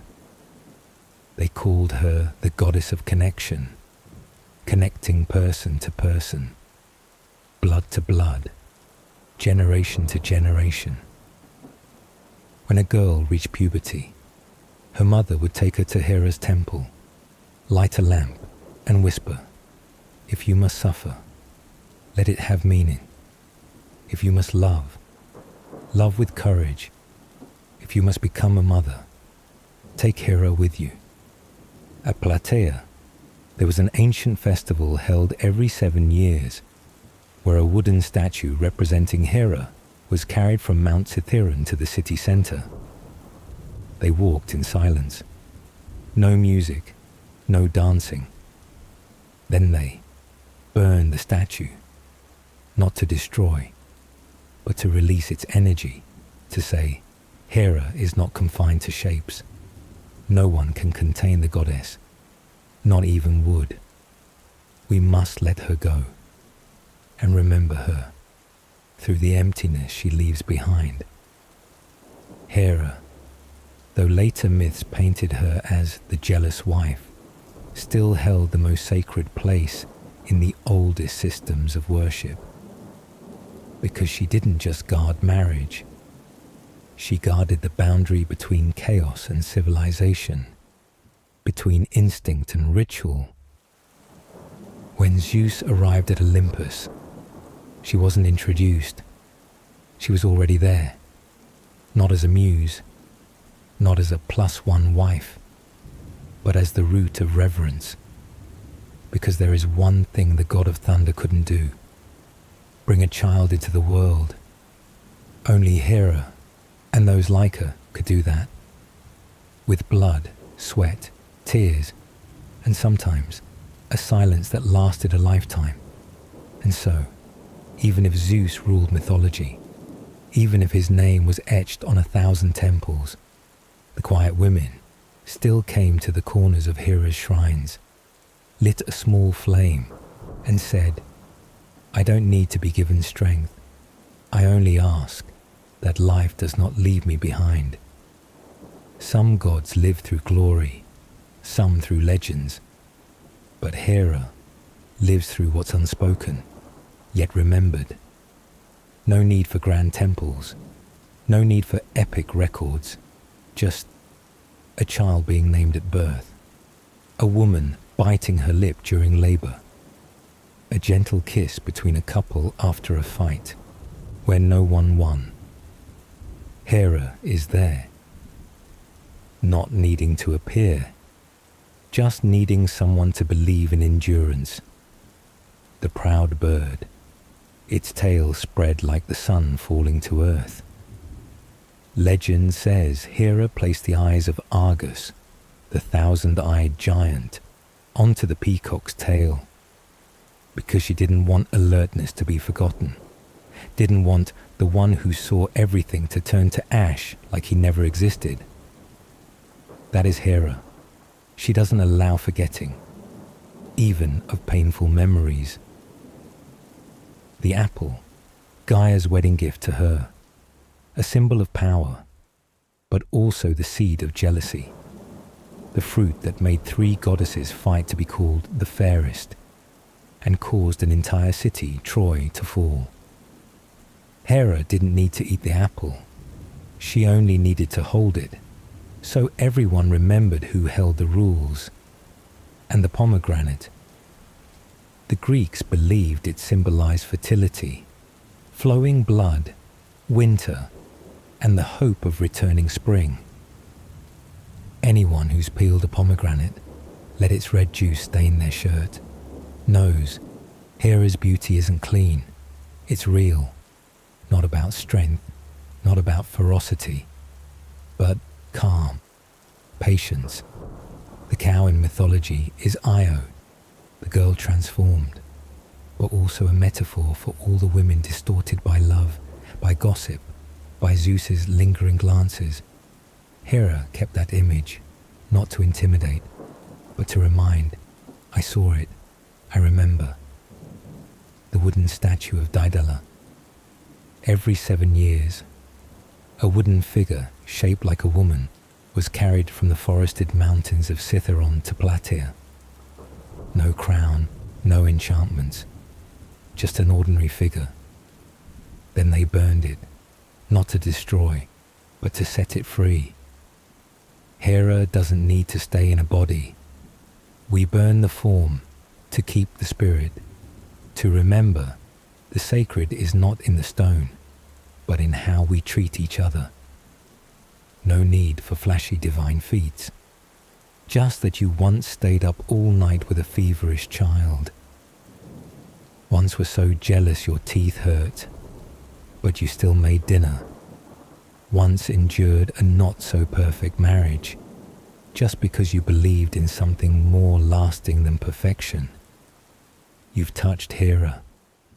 She's the held-back rage, the hand that still cradles the child when the husband is gone, the whisper of your mother saying, "You must be stronger," the silent lift of the chin after being hung in the sky.